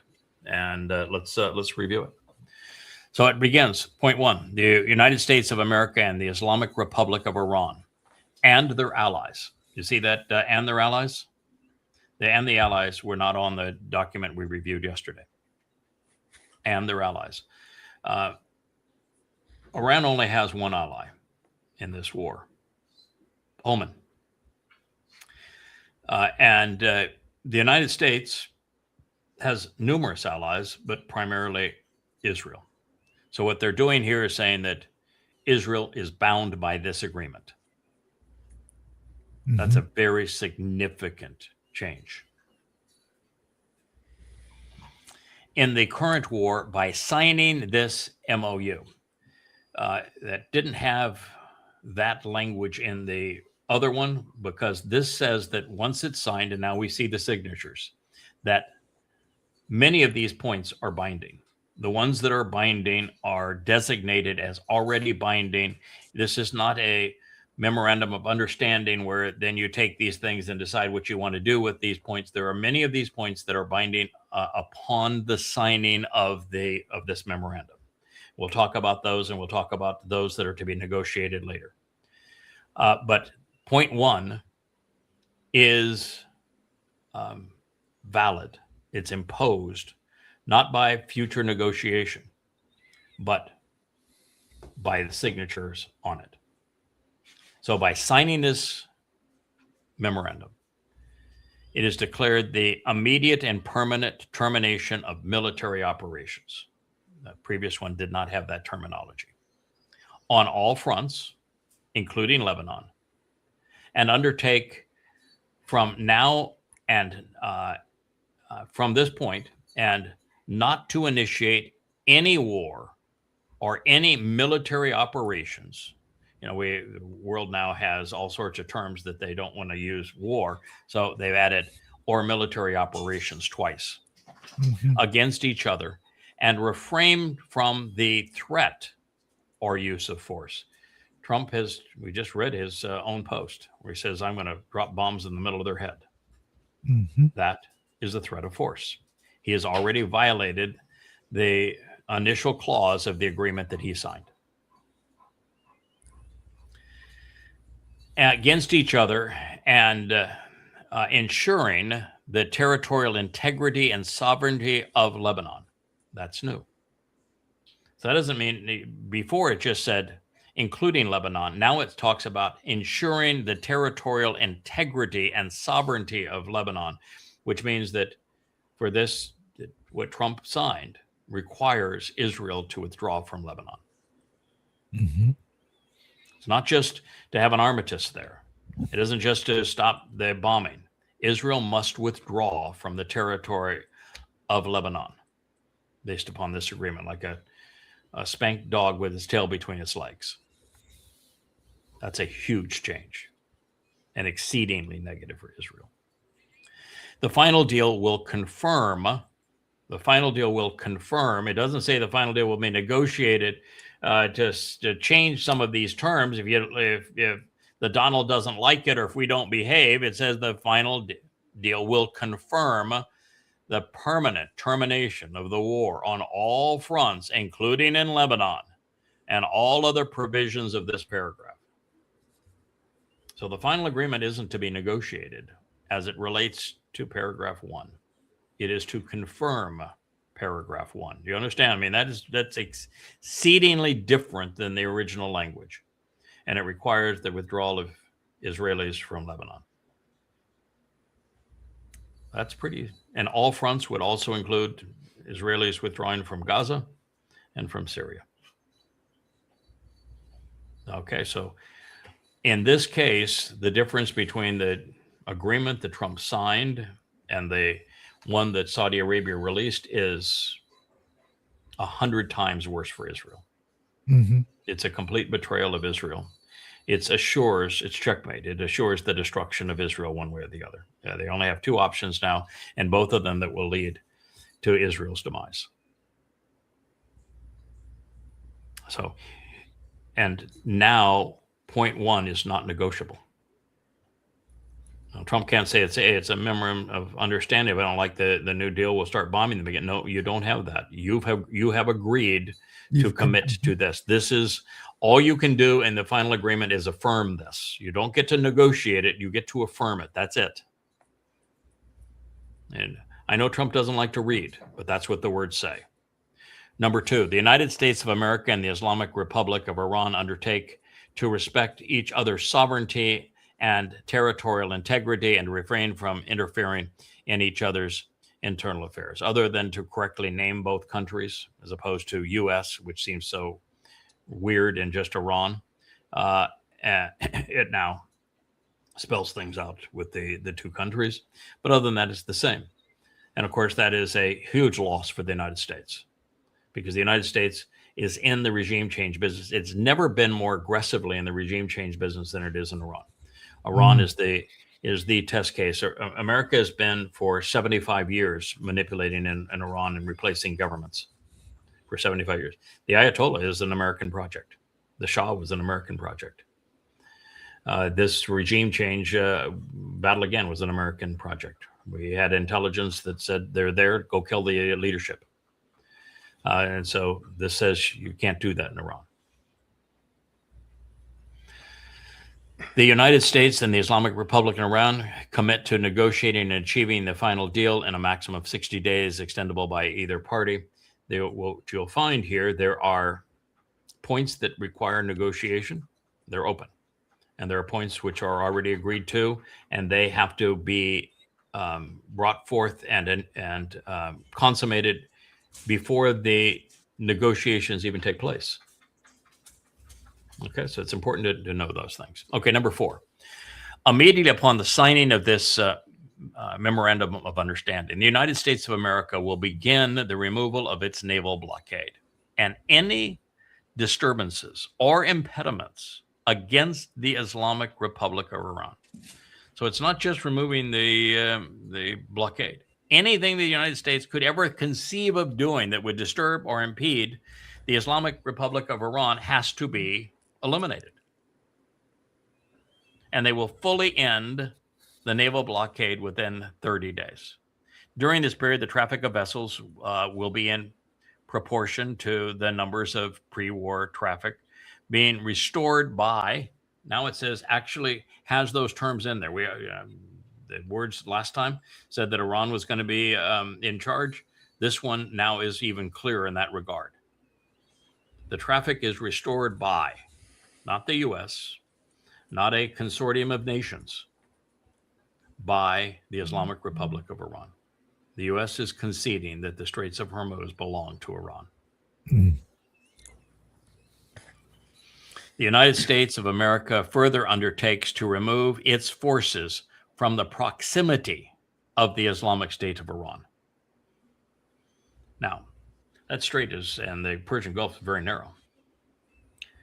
Kuwait, Qatar, Bahrain, United Arab Emirates, and Saudi Arabia are all in proximity of the Islamic Republic of Iran. Mm-hmm. This isn't a point to be negotiated. This is a point that they have agreed. The United States must leave all of those bases, must remove its Navy, must remove its Air Force, must withdraw its forces from all of those bases: Kuwait, Qatar, Bahrain, UAE, Saudi Arabia. How do you like that? Probably Iraq. Oh, yeah, the U.S. would have to leave Iraq. I'm not sure that the Iranians give two hoots about the 5,000 Americans that still are in Iraq, because they are target practice. And it gives the Iranians a ready target, and they're otherwise surrounded and meaningless there at this point. But you're right, it would also mean Iraq. You know that Trump on his G7 talked about Qatar and said, Qatar is Iran's closest land neighbor, and you can walk from one country to the other. Right. There's not one of these Arab fiefdoms, states with flags, that you can walk into Iran from. The closest would be Kuwait, but you still have to walk through Iraq from Kuwait. And the others do not have a land border with Iran. Yeah. He's geographically challenged. He's truthfully challenged. So anyway, they have to remove all U.S. forces from the proximity of the Islamic Republic of Iran within 30 days after the final deal. Number 5, upon signing of this, that wasn't there previously. Upon signing of this becomes effective. There's no negotiating. It's just once you've signed it, you're committed to it. Upon the signing of this memorandum of understanding, which we have now proof, we have pictures of his signature on it. We have pictures of him signing it at the Palace of Versailles. The Islamic Republic of Iran will make arrangements using its best efforts. So who's doing this? Iran. It's going to make arrangements using its best efforts for the safe passage of commercial vessels with no charge for 60 days. When we read yesterday, we heard yesterday from the Post, they said that they had psychiatrists that were feeding Trump that which he would agree to. This no charge was a big Trump thing, wasn't it? Wasn't in the other agreement. It got him to sign it. What does it say? No charge for how long?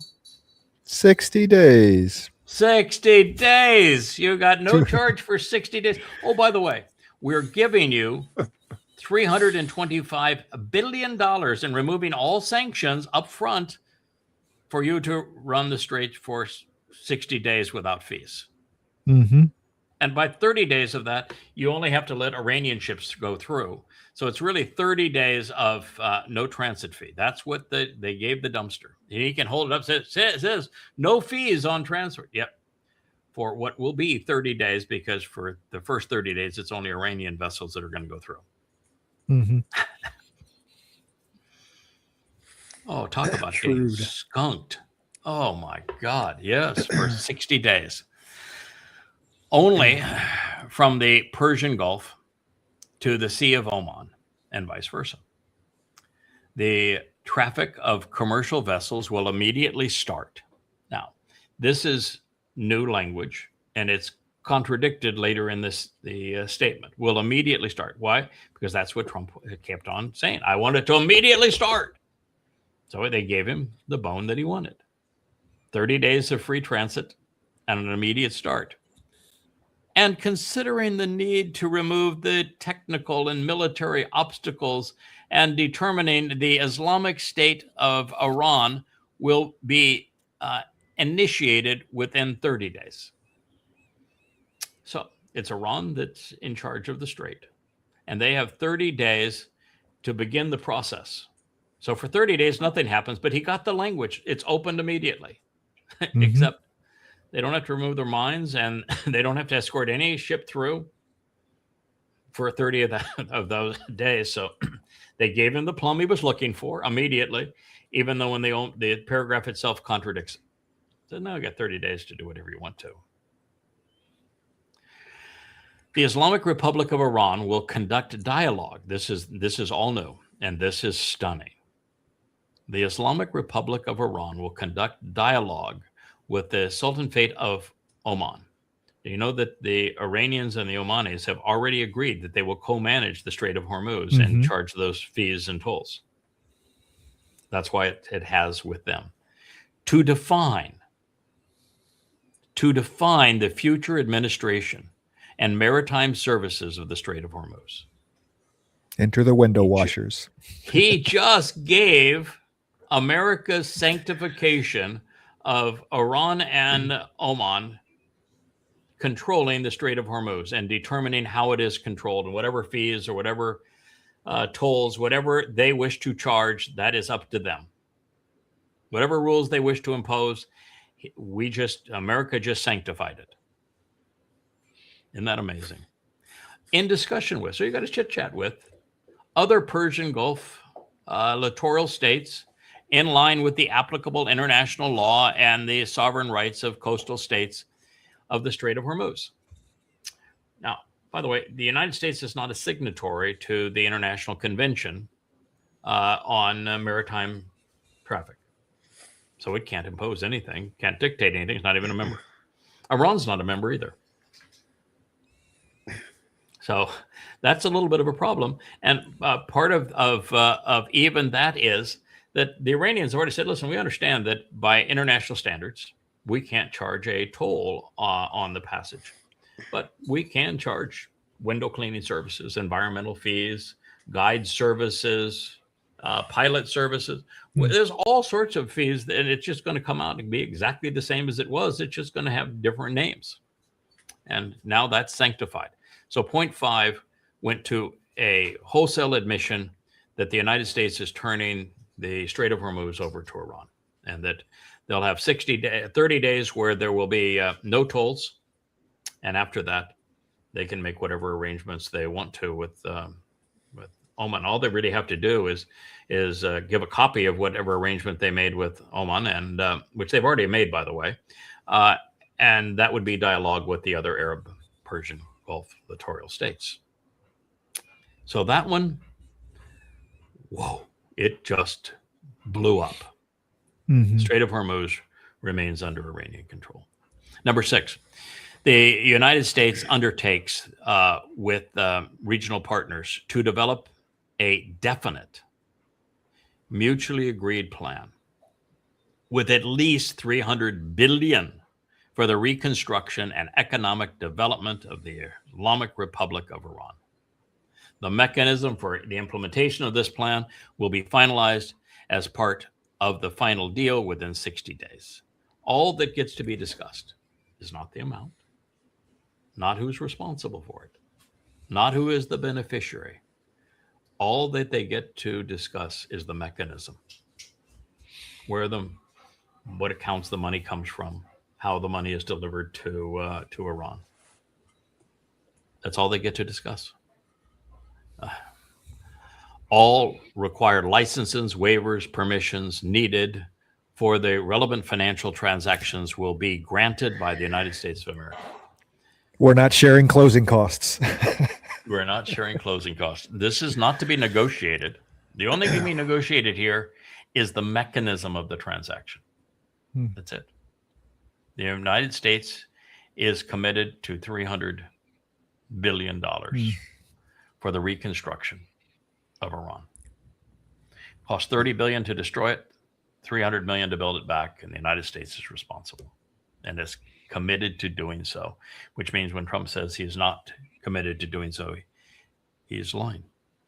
And this is not contingent upon Iran doing anything. Mm-hmm. This is not based upon good behavior. This is not based upon anything. Nothing. The United States is committed to doing this. Period. The United States of America undertakes to terminate is a much stronger word than was previously, all types of sanctions against the Islamic Republic of Iran, including the United Nations Security Council resolutions, IAEA, a Board of Governors resolutions, that would be the International Atomic Energy Association, and all unilateral U.S. sanctions, primary and secondary, and an agreed upon schedule as part of the final deal. So this doesn't say that they get to negotiate this and how they're going to play this out. It just says that all sanctions will be agreed upon in the final deal. So the U.S. is on record saying they're terminating all sanctions against the Islamic Republic of Iran. And that will be affirmed in the final deal. Doesn't say it'll be negotiated, the final deal. It's affirmed in the final deal. Stunning. All primary sanctions, all secondary sanctions, and an agreed upon schedule is part of the final deal.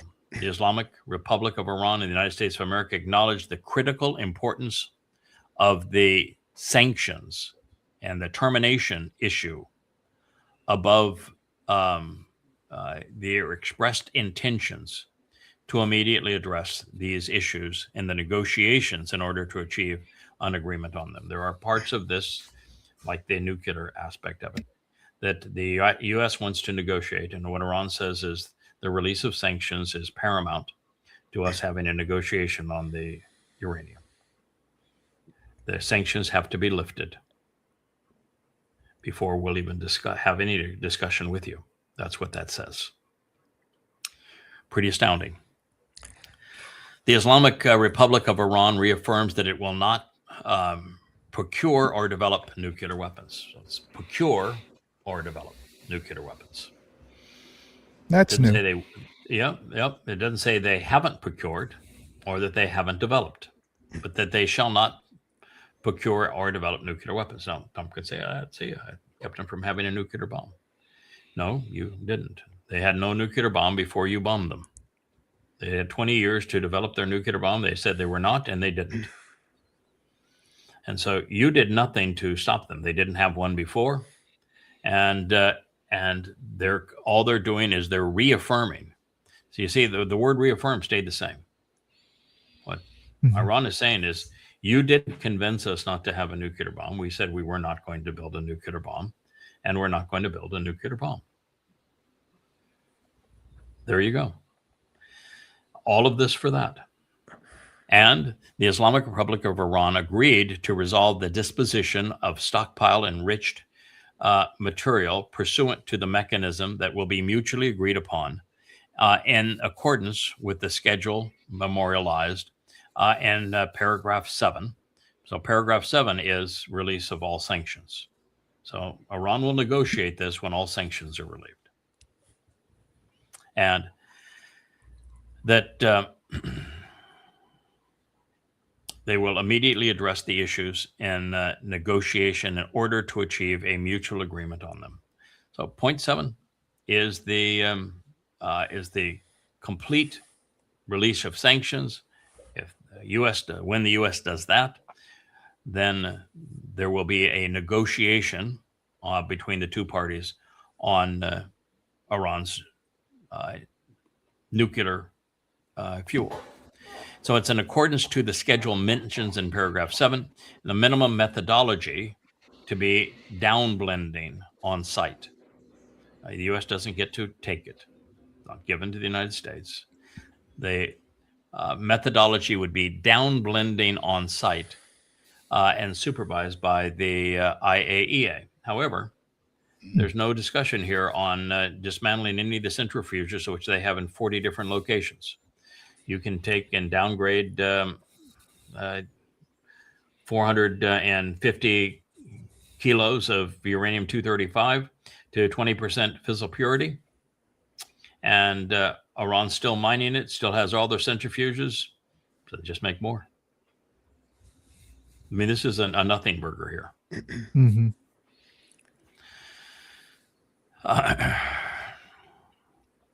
Point 9.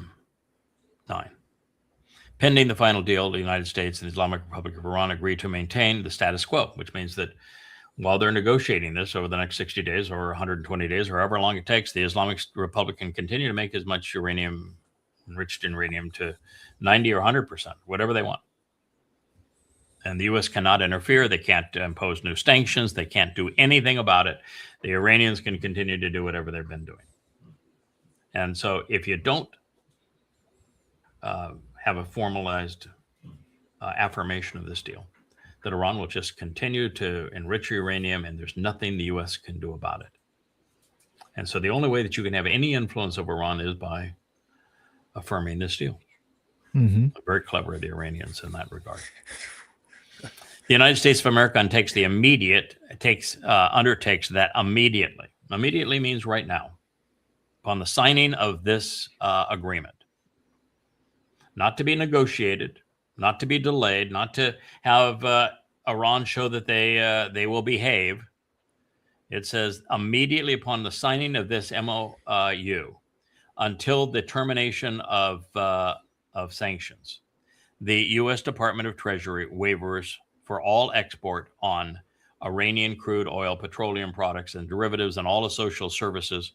So Iran now can sell everything that it produces at full market value, unencumbered by the United States, upon the signing of this deal. That is bigger than the $300 billion to Iran.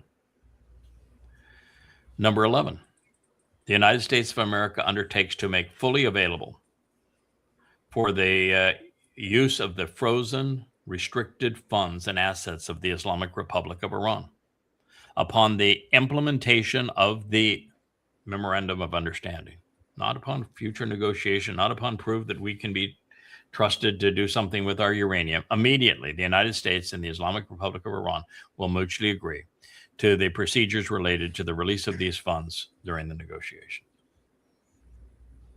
Not to the satisfaction of anybody during the negotiations, they are released. Such funds, whether retained in the original account or transferred, should be made fully available for the payment of the ultimate beneficiary designated by the Central Bank of the Islamic Republic of Iran. The United States undertakes to issue all necessary licenses and authorizations accordingly.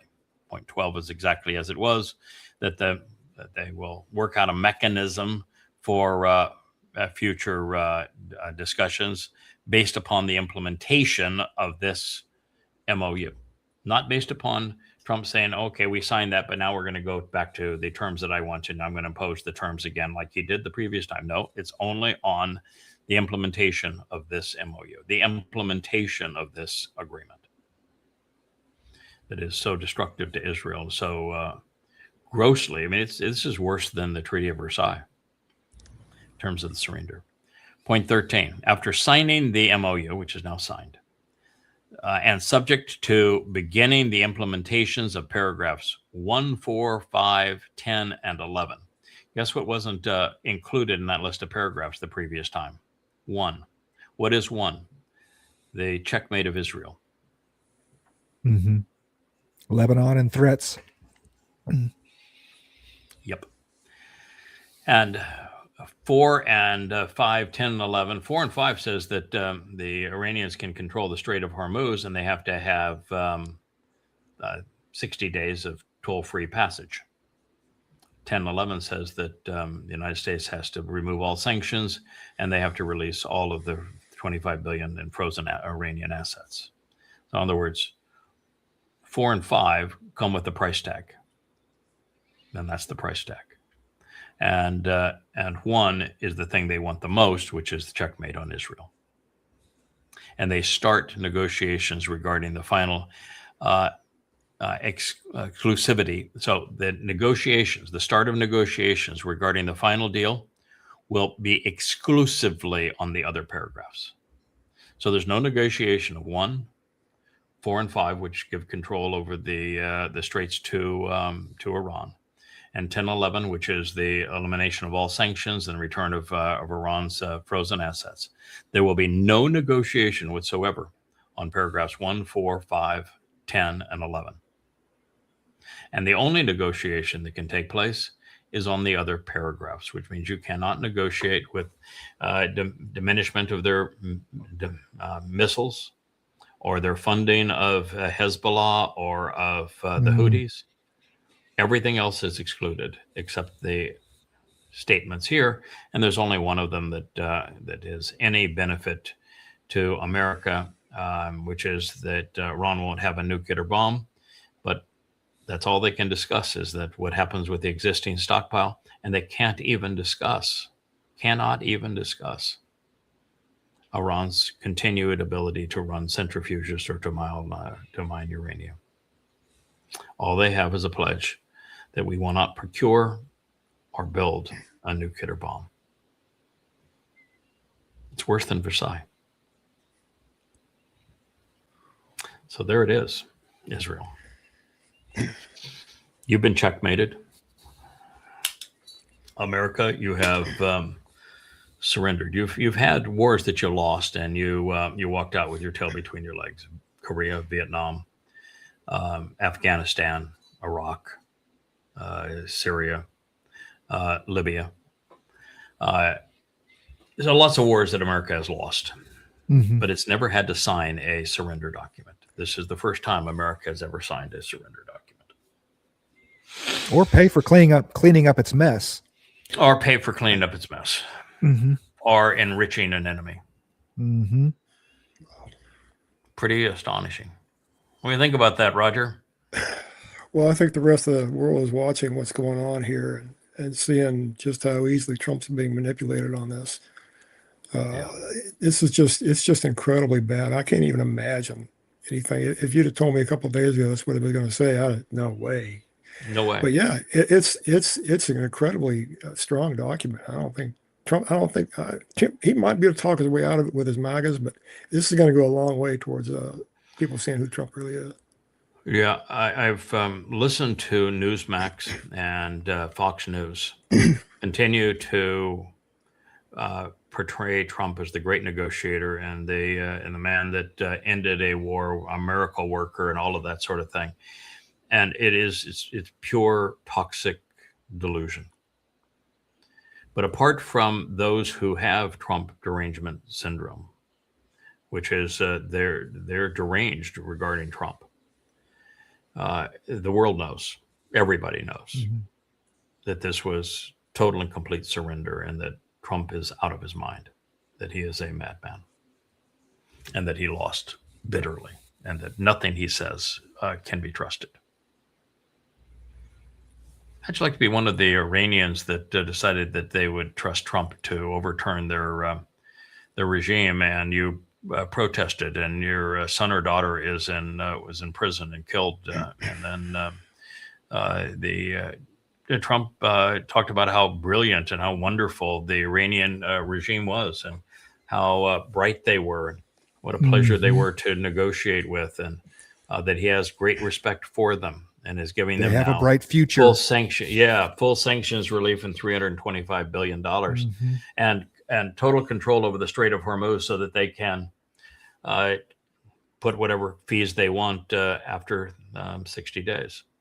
How would you feel like? What would you feel like if you're one of those people? How would you feel like if you were a parent of a service man or woman who was killed in this conflict? How would you feel if you were a fiefdom and the flags, private estates with flags of Qatar, Bahrain, United Arab Emirates? You were bombed because of Trump's war, and held hostage because of Trump's war, and he has just empowered your enemy over you, so that you are now a vassal of Iran.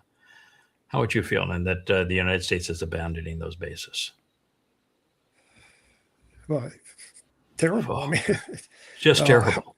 It's just terrible. I mean, I think smart people are starting to recognize, who Trump really is. I think this is going to go a long way towards cementing that opinion. I don't see how he gets out of this politically. I really don't.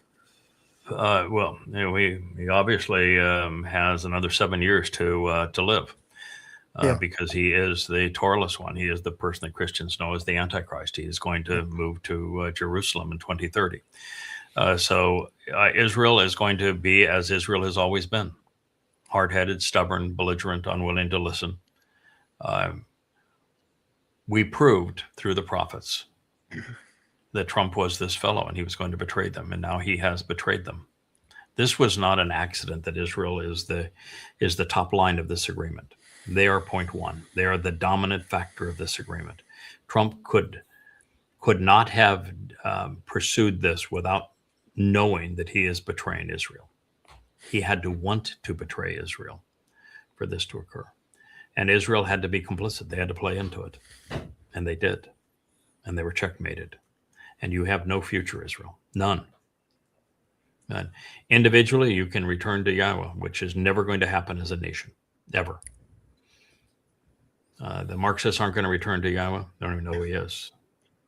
The religious are not even welcome.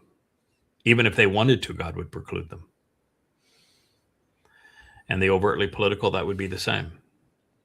So 80+% of Israel's not even in the conversation where they can wake up and return. 20% of you are. You can go to yadayah.com. You can learn who Yahweh is and what he is offering, what he expects in return. You can find out who you actually are and what the future holds for you. There's a book in the series called Et Sarah, Time of Trouble. 825 pages. Read it. Know what the prophets told you was going to happen. We know what's going to happen. We've written what's going to happen.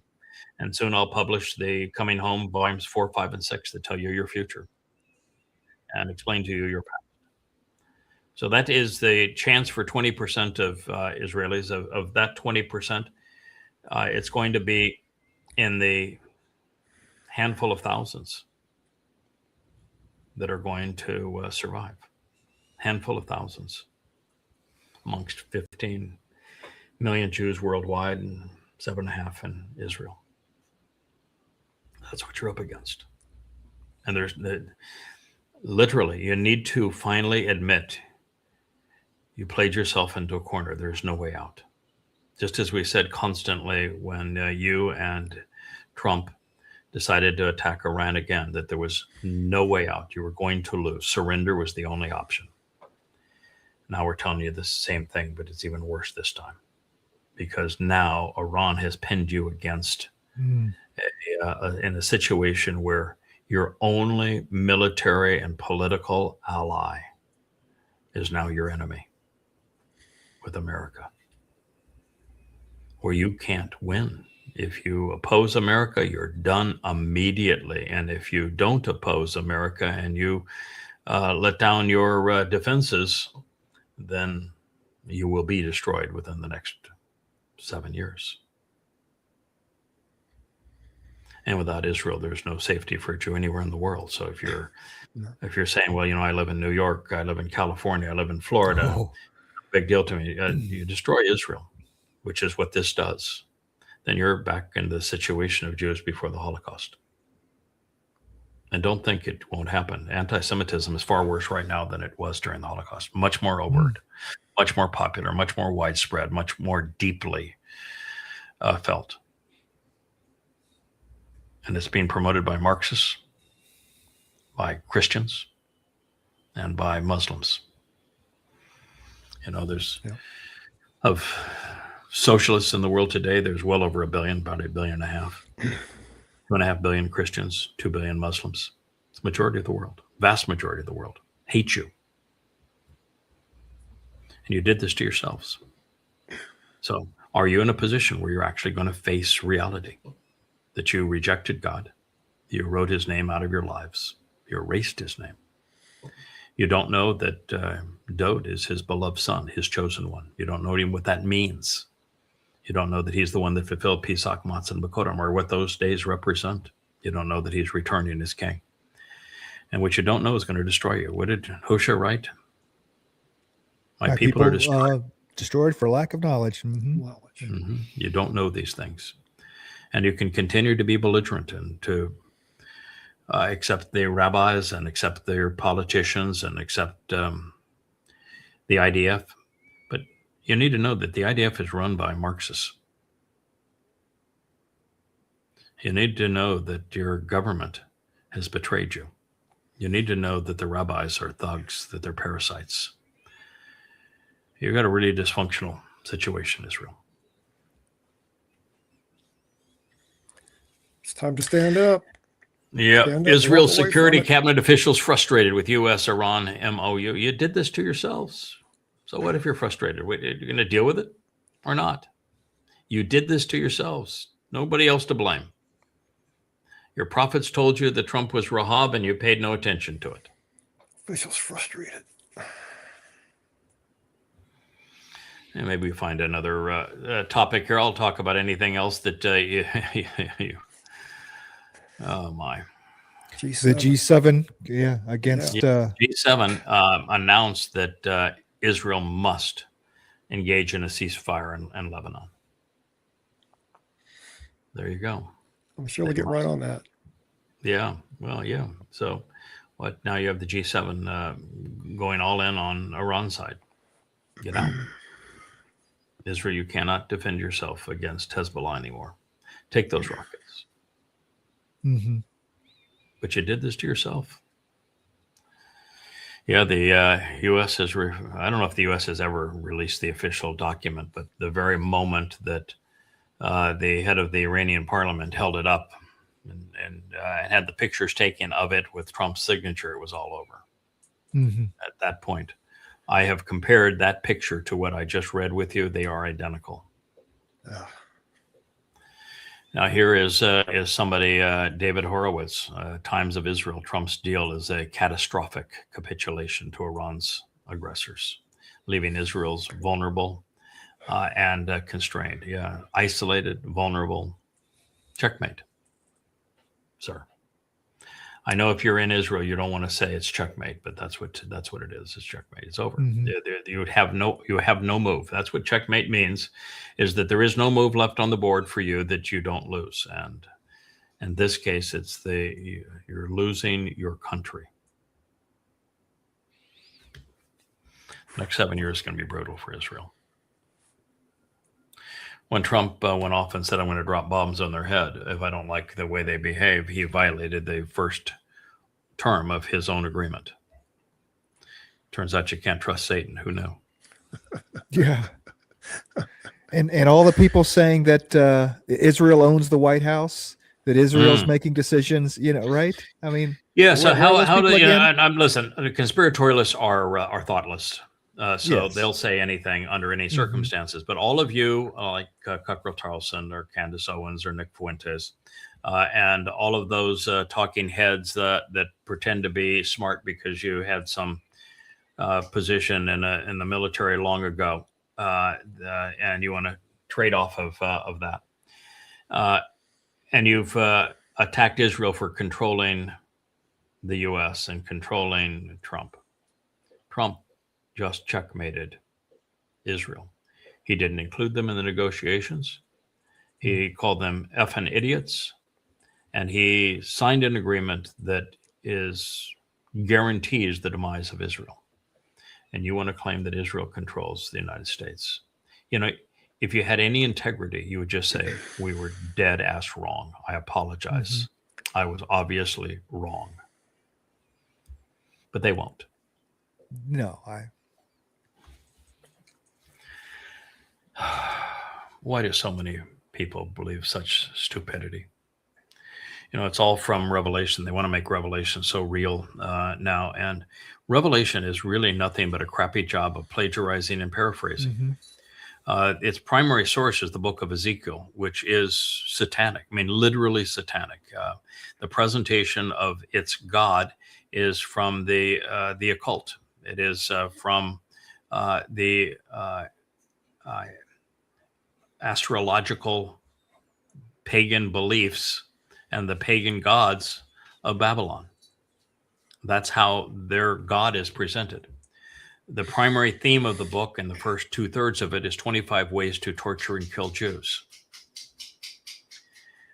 In that first 2/3, there is 2 grotesque rape scenes where the Satan is graphic in raping Jewish women. I mean, it's really graphic.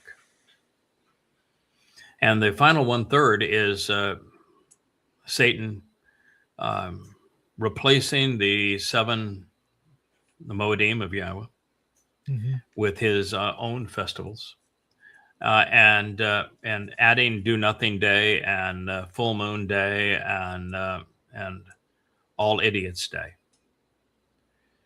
And then on top of all of that, he takes and pretends that the Temple Mount doesn't even exist.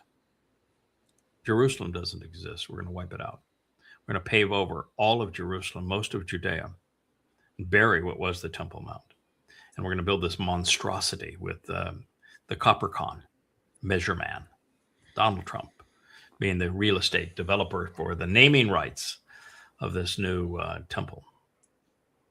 It is purely satanic, and the book that is plagiarized most commonly in Revelation 38 times is Ezekiel. So this is it's nothing but religious trash, and it's obviously not true. It was so easy to prove that Ezekiel isn't true. Mm-hmm. And why do people believe this rot?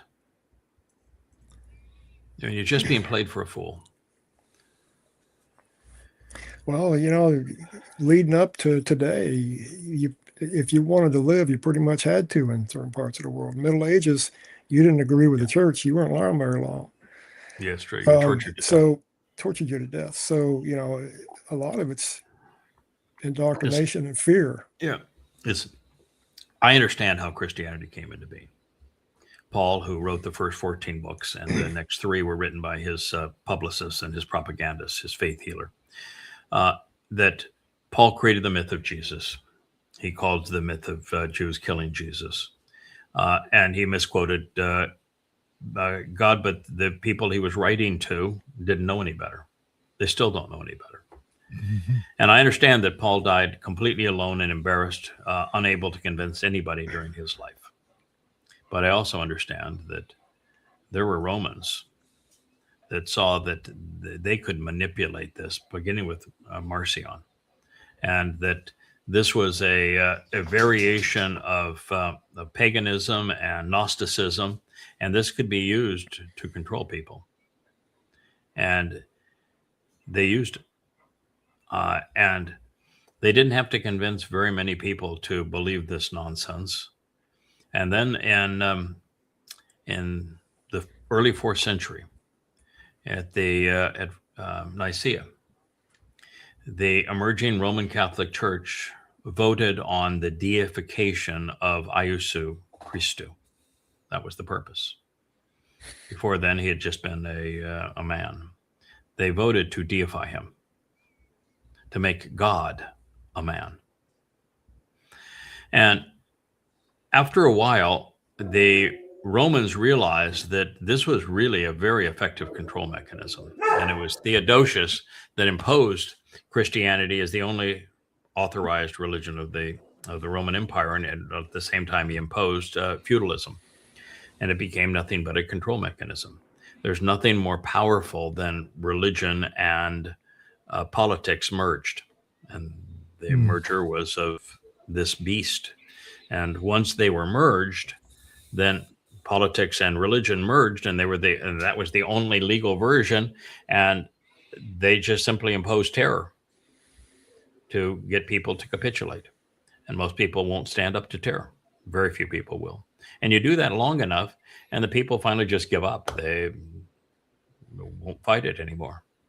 And you finally get to a point where you can remove the terror, but people are so indoctrinated that they can't think themselves out of their plight. I mean, it's so obvious that Christianity isn't true. I mean, God's not a man. Men cannot kill God. Bodily resurrection is counterproductive. Every citation in the New Testament of the Torah, prophets, and Psalms is erroneous. There's no mention of a Jesus. There's no mention of a Christ anywhere in the Torah, prophets, and Psalms. He cannot be the big kahuna if there's no mention of the kahuna. Mm-hmm. I mean, it's just obviously false, every bit of it. And Paul commits all manner of rational fallacies, and he even admits he's demon-possessed. And you can't think your way out of that. So after a while, it's just conditioning and people not being able to think their way out of the society they were born into. But before that, it was terror. Yeah. Before that, it was a pile of lies designed for people who were ignorant and would believe them, because that pile of lies was the same gods by different names in a very appealing format that Paul wrote. It was a really clever lie that he created. But it would only be sold on those who had no clue what the Torah, prophets, and Psalms actually said. And so that's how it all came to be, and now you got 2.5 billion people fooled by what is satanic. Wrapping it up. Yeah. Yeah, Look at today- the birth of Islam. Same, even worse. Yeah, today you go to small town America, you got a steeple on every corner just about. Yeah. you do. Everybody in the town is Christian. Mhm. If you move there, you're kind of expected to be that, Right. you know. Right. So it's got its claws in even today pretty heavily. Correct. Even though in major cities, Christianity is on the way out. It's as a religion in America, it's gone from like 90+% of Americans were Christians and acknowledged they were Christians, down to about 35% today. So it is, Christianity is dying as a religion. Islam would die too, but you die if you renounce the religion. So most people have a tendency not to sacrifice their own lives just to renounce a religion, so they go along. But in Christianity, where there's no longer the penalty of death for renouncing the religion is failing at a very rapid rate. But it couldn't happen fast enough. Yeah. Okay, my friend, we'll do one more. And thank you, Roger, for participating. I'm sorry to be so detailed in the presentation of the memorandum of understanding, but I thought it was important to go over. This is the final version of it. We have absolute verification. This is the final version, and it is across the board hugely worse for I think Israel it's and for the I think United it's important States. to get and it for the out. It's important to get it out there. People know. Yeah. Yeah, they know about it. Look at this sweet girl next door. And she signs up because somebody fed her a bunch of bullshit on patriotism and on the military. And she signs up for this, and she comes back in a coffin. Oh, and it's so wonderful that she's saluted by the other buffoons who have been suckered into the same deal. You know, join the Navy, become a pirate. Join the military, become a thug. Work for Satan. See how it works out for you. And the fact is that everything about militaries around the world, and is particularly true in the United States, is untrue. They aren't protectors of freedom. They rob freedom. They aren't productive. They are destructive. Don't do it. Don't join. Don't participate. Be in opposition to it. There is no circumstances where the United States military ensured American liberty. It destroys it. And it doesn't build America's reputation in the world. It eviscerates it. And the American military has lost every war, including Korea, and Vietnam, lost in Libya, losing in Ukraine, Afghanistan, Iraq, and now in Iran. We lost to the Houthis, for crying out loud. You know, America's military has lost every war. Yep. A lot of money Yep. squandered. Here, America's military squandered $30 billion to lose a war where the reparations were $325 billion. And the ceding of the Strait of Hormuz to the very people who did not control it before the war. And at the same time, surrendering the fate of your only real ally in Israel. Well, Don't these do it. poor Go ahead, Roger. these poor kids, you know, that they're seducing into this. I watched a commercial the other night. Had to watch it. It's on TV, and it was a picture of a guy. You only see the guy. You saw his hands, and he was sitting on the back of a truck, and he was firing off a Browning M2 machine gun, which is the biggest machine gun that you can get, downrange for about 15 or 20 seconds. And that was their kicker to come join the Army. Right? I guess it was the Marine Corps, actually. You know, so they're promoting a culture of death, and it starts in the commercials, and it goes on through the training, and then Right. you know, and I saw it in my kids. Yeah. It's a terrible thing. And it terrible leaves a permanent scar. Sure does. on the people who do it, and it's all based upon propaganda and lies, and it's a real travesty that we get sucked into this, and that it costs our nation, or any nation, the flower of its youth. There's no heroism in what happened. That's a life squandered, and it's a shame. And it's the organization exists to destroy and kill. That's the only purpose of the organization: to destroy, control, and kill. And that there's no benefit in any of those things. Words wisely wielded, understanding, are so much more powerful and productive. But nope, we don't do that anymore.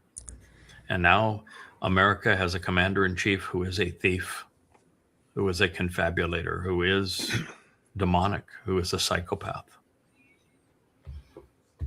So why would you want to be part of that? And the saddest thing was, and I predicted at the time, when Trump had his meeting with the 800 generals and flag officers and admirals, I said, I know the culture here because I had a 3-star on 09. 08, I guess, is a 3-star, as my chief of staff in my last business. And so I knew the lifestyle of these people, flying around private airplanes, private chauffeurs, private chefs, luxury estates, plus big salaries and huge retirement plans, and the opportunity to be paid millions of dollars as board members and consultants and lobbyists for the military-industrial complex after the fact. It's a gravy train, and those who make it to the top politically don't want to give that up. So when there was 800 flag officers, and Trump and Hexeth were pounding their chests and said, we just turned the Department of Defense and the Department of War, and we're calling on you to be willing to fight in America against my enemies, which would be anybody that opposed Trump. That's where we're going to deploy you. And if you're going to oppose me, you need to resign right now. And I said at the time that fewer than 10% will have the conscience to resign, the character to resign. There were 8 of them. 8 of 800. That's 1%. So the senior officers of the U.S. military are scummier than everyone else. It's a swamp. You don't get to be that rank if you don't play the game. Nope. And they're in it up to their eyeballs. They're not to be trusted. They would go to war in the United States, and they will be called to war in the United States. When Trump loses Congress in the midterms, he's going to have martial law to keep from having elections 4 years hence to stay in the White House through 2030. And so it's going to be martial law. He's going to use ICE, which is his own private military, and he's going to use the U.S. military to impose martial law and to oppose him being booted from power. He's not going to get that ballroom built in the next 2 years. So and that the Arc de Trump of the Fourth Reich isn't going to be built in the next 2 years. He is planning on being there through 2030, at which time he's going to go to Israel. And we are the only people that figured it out after right? The prophets had revealed it all. And here we are saying it, and it's just hell on wheels getting people to listen, particularly in Israel or even the United States. That you figured it out, you laid it on the line, you proved it all, and people continue to let the orchestra play on. Build that ballroom, build the Ark of the Fourth Reich. What do we care? Continue to fund the brown shirts of the private militia of a psychopath. Continue to join the army. The recruitment's up. Join the army, join the Air Force, become a thug. Work for a thug. He's the boss, Yeah, that's what he said. I want to close with this comment because we spent a lot of time on the dumpster Rahab. when you're dealing with a psychopath, anybody within the cluster B family of mental disorders, there's only three ways that you can deal with them. Only three. One is to oppose them. Now, if you oppose them, they're going to come after you. You will make them worse. When you oppose a psychopath, they become vicious. And so you will bring out every ounce of their hatred if you oppose them. And that's what the Dems are doing, and doing it poorly. So you have to be really careful. We are duty bound to oppose them. I have no choice. That's the part of the job. It's written in the prophets. So I have to oppose them. But, I'm a civilian, not an elected individual. But opposing them puts you in a position like everyone else that has opposed Trump. He devours them. The Dems are afraid to go after. Even the mainstream media won't go after him. They'll dance all around it because they're just absolutely petrified of him. But one is to oppose them. It's not going to work. It's going to make it worse. The other is to appease them. To say, well, there's some good in this, or we're going to, be like Fox News and the new CBS or Newsmax and all the little talking heads of the recreation of TASS. Remember when TASS was the official media of the Soviet Union, and it presented nothing but propaganda? Well, that's what Fox News and CBS and the Newsmax and the like have become. They're the official propagandist channels of the Trump administration. So the other is to appease him. But you appease a psychopath and you play right into their delusions. They become much worse when you try to accommodate them. The third is to ignore them. And that will drive them absolutely batshit crazy. But it is the only way that actually works. It's painful, doesn't work fast.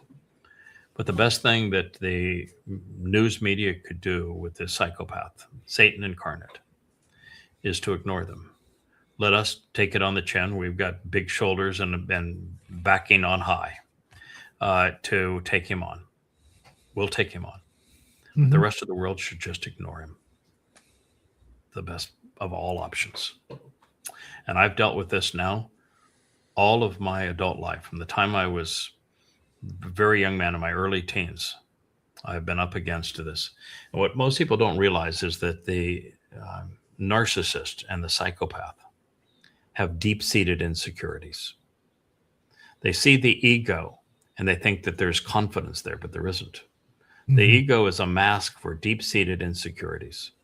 And that is what's always driving them. And that's why if you feed into it, you make it worse. And if you oppose it, then you're threatening to remove the mask, and that is frightening to them. So it's always deep-seated insecurities. Trump deep down knows exactly who he is, that he is a fraud, that he is demon-possessed, that he made a deal with the devil. And he knows that he is a con man, and he knows that nothing that he says is true. But it's his insecurities that cause him to do everything he can to cover it up with the opposite of what's true. And so those are the three ways that you can deal with this monster. And the only one that will prevail is to ignore him. And that's going to be tough for people to do, because the Dems have no clue how to respond to him. The media has no clue how to respond to him. And, this most recent thing where he says, if they don't play along and do what I want, I'm going to bomb the middle of their heads. And him saying that there's no agreement in there to give Iran $300 billion. It's such an egregious, outright lie, or violation of his own agreement, that there's no reason you should try to analyze this kind of a person. You shouldn't report anything they say as having any credibility at all. You shouldn't try to analyze them. To the greatest extent possible, just ignore them. Don't send anyone to the White House. And he can yabber all he wants and no one's going to hear him. It's tough for the world to do, but that's what needs to be done. All right. Well, I thank you for a great program. We've done 2 hours and 30 minutes. That's a long program. Roger, thank you for being with us and all of this. Always great to have you as part of this program. Glad to be here. Glad to be here. Yeah, love your essays on the Torah as well. Thank you for doing them. And Kevin, great work behind the scenes and in front of the scenes and all the things that you're doing to keep this family together. We appreciate you, and thank you, Rich, for managing the controls behind the scene. We're grateful. Couldn't do this without you. Not a problem. Good day. Good day. Hey there, thanks for tuning in. That was Fetch. Gotta run now. Catch y'all on our next podcast.